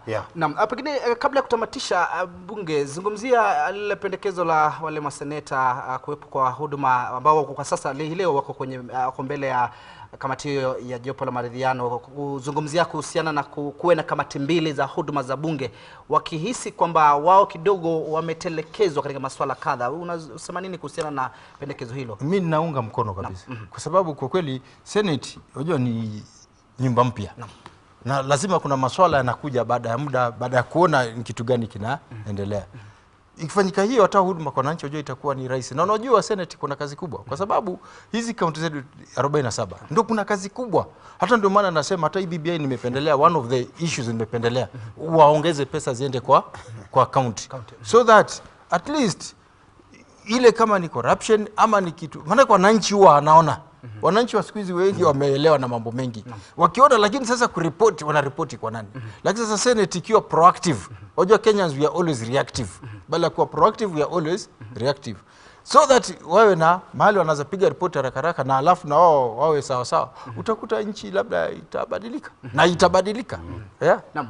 Pengine kuna swala ambalo vile vile lazima tulizungumzie kabla ya kutamatisha, manake naarifiwa muda umeyoma. Pendekezo la au hoja ambayo kwa wiki mbili zijazo kiongozi walio wachache katika bunge la Seneti ambaye vile vile ni seneta wa gatuzi la Siaya James Agre Orengo ya kuwasilisha kutaka kumbandua naibu rais William Ruto mamlakani. Kwa kiduchu tu, manake ni swala ambalo vile vile linaibua mihemuko za hisia kwa sasa tukitamatisha. Unajua kuna ndoto nyingi katika taifa la Kenya. Hata mwingine anasema kwamba alikuwa na ndoto nzike itakuja, mwingine anasema ndoto sijui fulani atafanya hivi. Kwa hivyo hayo ni baadhi ya ndoto katika taifa letu la Kenya, mambo ambayo hayawezekani. Kwa hivyo ndio sababu naibu wa rais kwa sasa tunajua kwamba utakuta kwamba wale dynasty pia wanajaribu. Ukiona familia dynasty 3 ya Kenyatta, Moi na Odinga wanajaribu, wamemwona ya kwamba ametangulia ako mbele. Kwa hivyo Orengo amekuwa na hizo ndoto tangu akiwa mbunge, akiwa seneta. Ndoto inakubaliwa. Pengine mheshimiwa unasema nini? Kwa kidogo mimi kwangu kidogo nitatafutia na mwenzangu kidogo.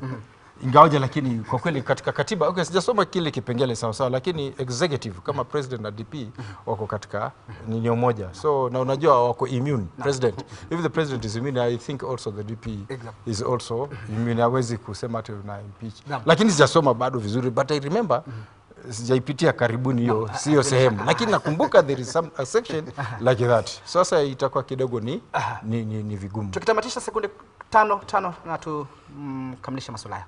5 ningependa niseme kwamba Wakenya tuende kwa amani, tufanye kazi yetu kwa amani na tushikane sisi wote. Na tusitenge Wakenya wengine, tuwashirikishe makabila ndogo kama ndugu yangu mahali hapa. Na pia ningependa niombe wabunge wawe na miswada kama huyu mwenzetu ambaye amekuja hapa. Asante. Pengine mheshimiwa nashukuru sana kwa kutambua, kwa sababu hiyo hoja kwa kweli ni ya kusaidia Wakenya wote, hasa hizi kabila ndogo ambazo kidogo zimeachwa. Kitu tu na si wa Kenya tuwe kitu kimoja na tusikue na ubinafsi.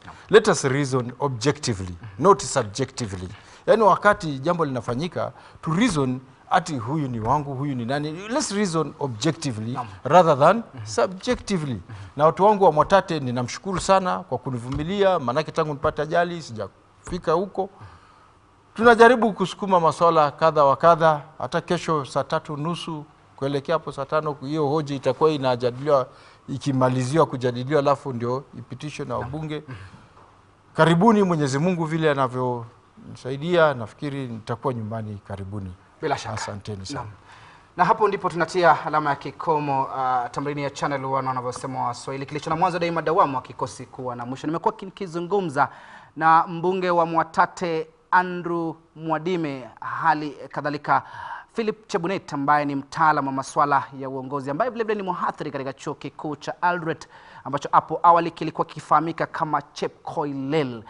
Tungependa kuendelea lakini muda ndio umetupa kisogo. Kwa niaba ya wale wote ambao wameweza kufanikisha tamrini ya Channel 1 na kiwemo mwelekezi wangu mkuu ambaye bila shaka ni Morris Midhamo, na mtayarishi wa kipindi bila shaka Agri Muteve. Mimi naitwa Timothy Kipnusu, mfasiri wa lugha ya ishara amekuwa Byron Abuli, usukani na wachaku wake tena mwenzangu ambaye alinipisha ambaye bila shaka ni Bentro Njue, akufahamishe yanayochipuza maeneo tofauti ya taifa hili na hata nchi za ugaibuni. Endelea kutizama runinga yenye ushawishi mkubwa wa taifa hili. Adhuri njema.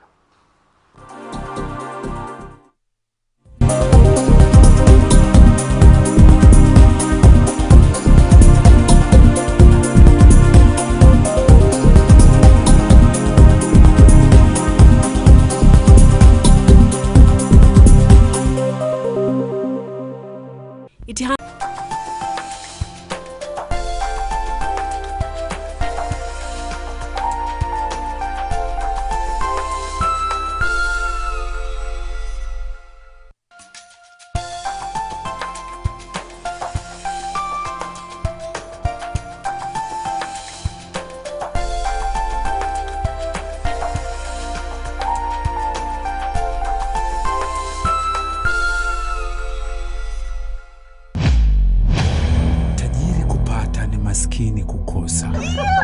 Habari ya safari. Hii ni historia iliyojaa dhulma na unyanyasaji kwa familia mbili zenye utata. Siri iliyoko hapa mwanangu.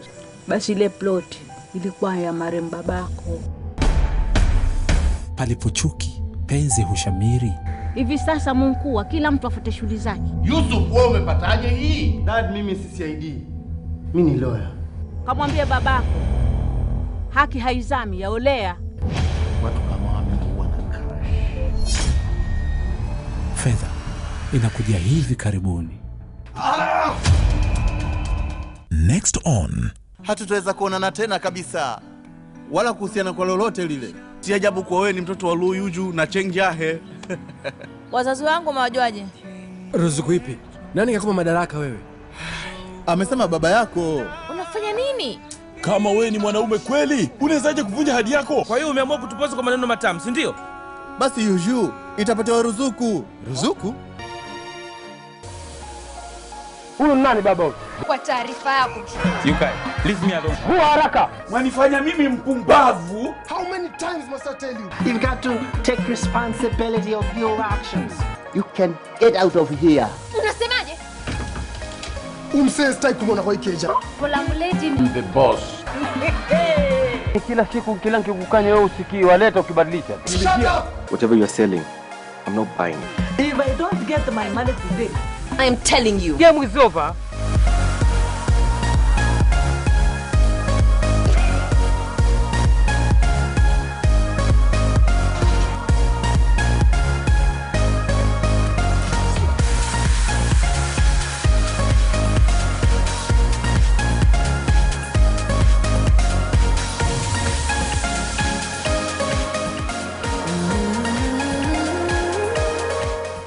Insurance Facts, brought to you by Insurance Regulatory Authority. Did you know that you can only obtain insurance cover upon payment of insurance premium? It's good practice to renew and pay your insurance cover before expiry to avoid lapsing of your policy, monitoring the coverage period of your insurance and pay your premiums on time. Now you know. IRA, promoting insurance, protecting the insured.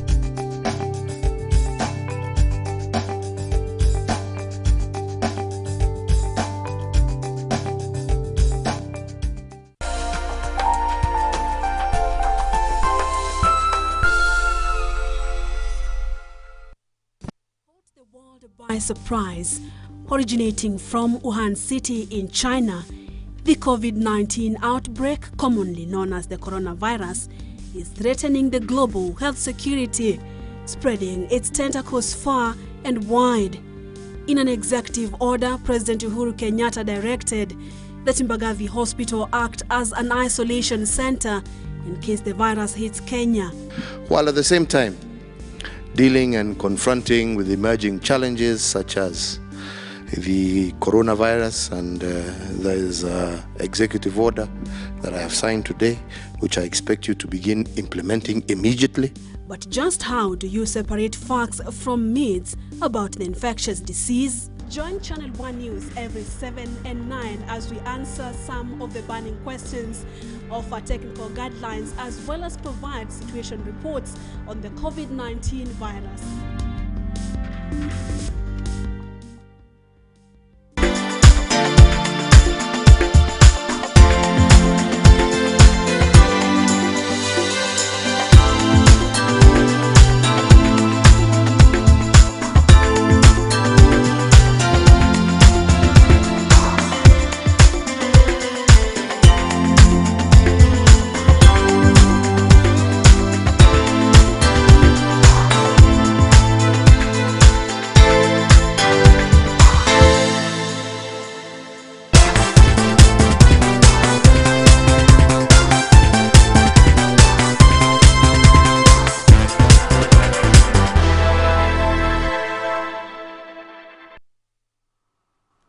And today being the 10th day of March, it's the day that the BBI concludes or wraps up public sessions today so that they may retreat and also compile the final report. Good afternoon and welcome to Channel 1 Lunchtime News. My name is Ben Troy.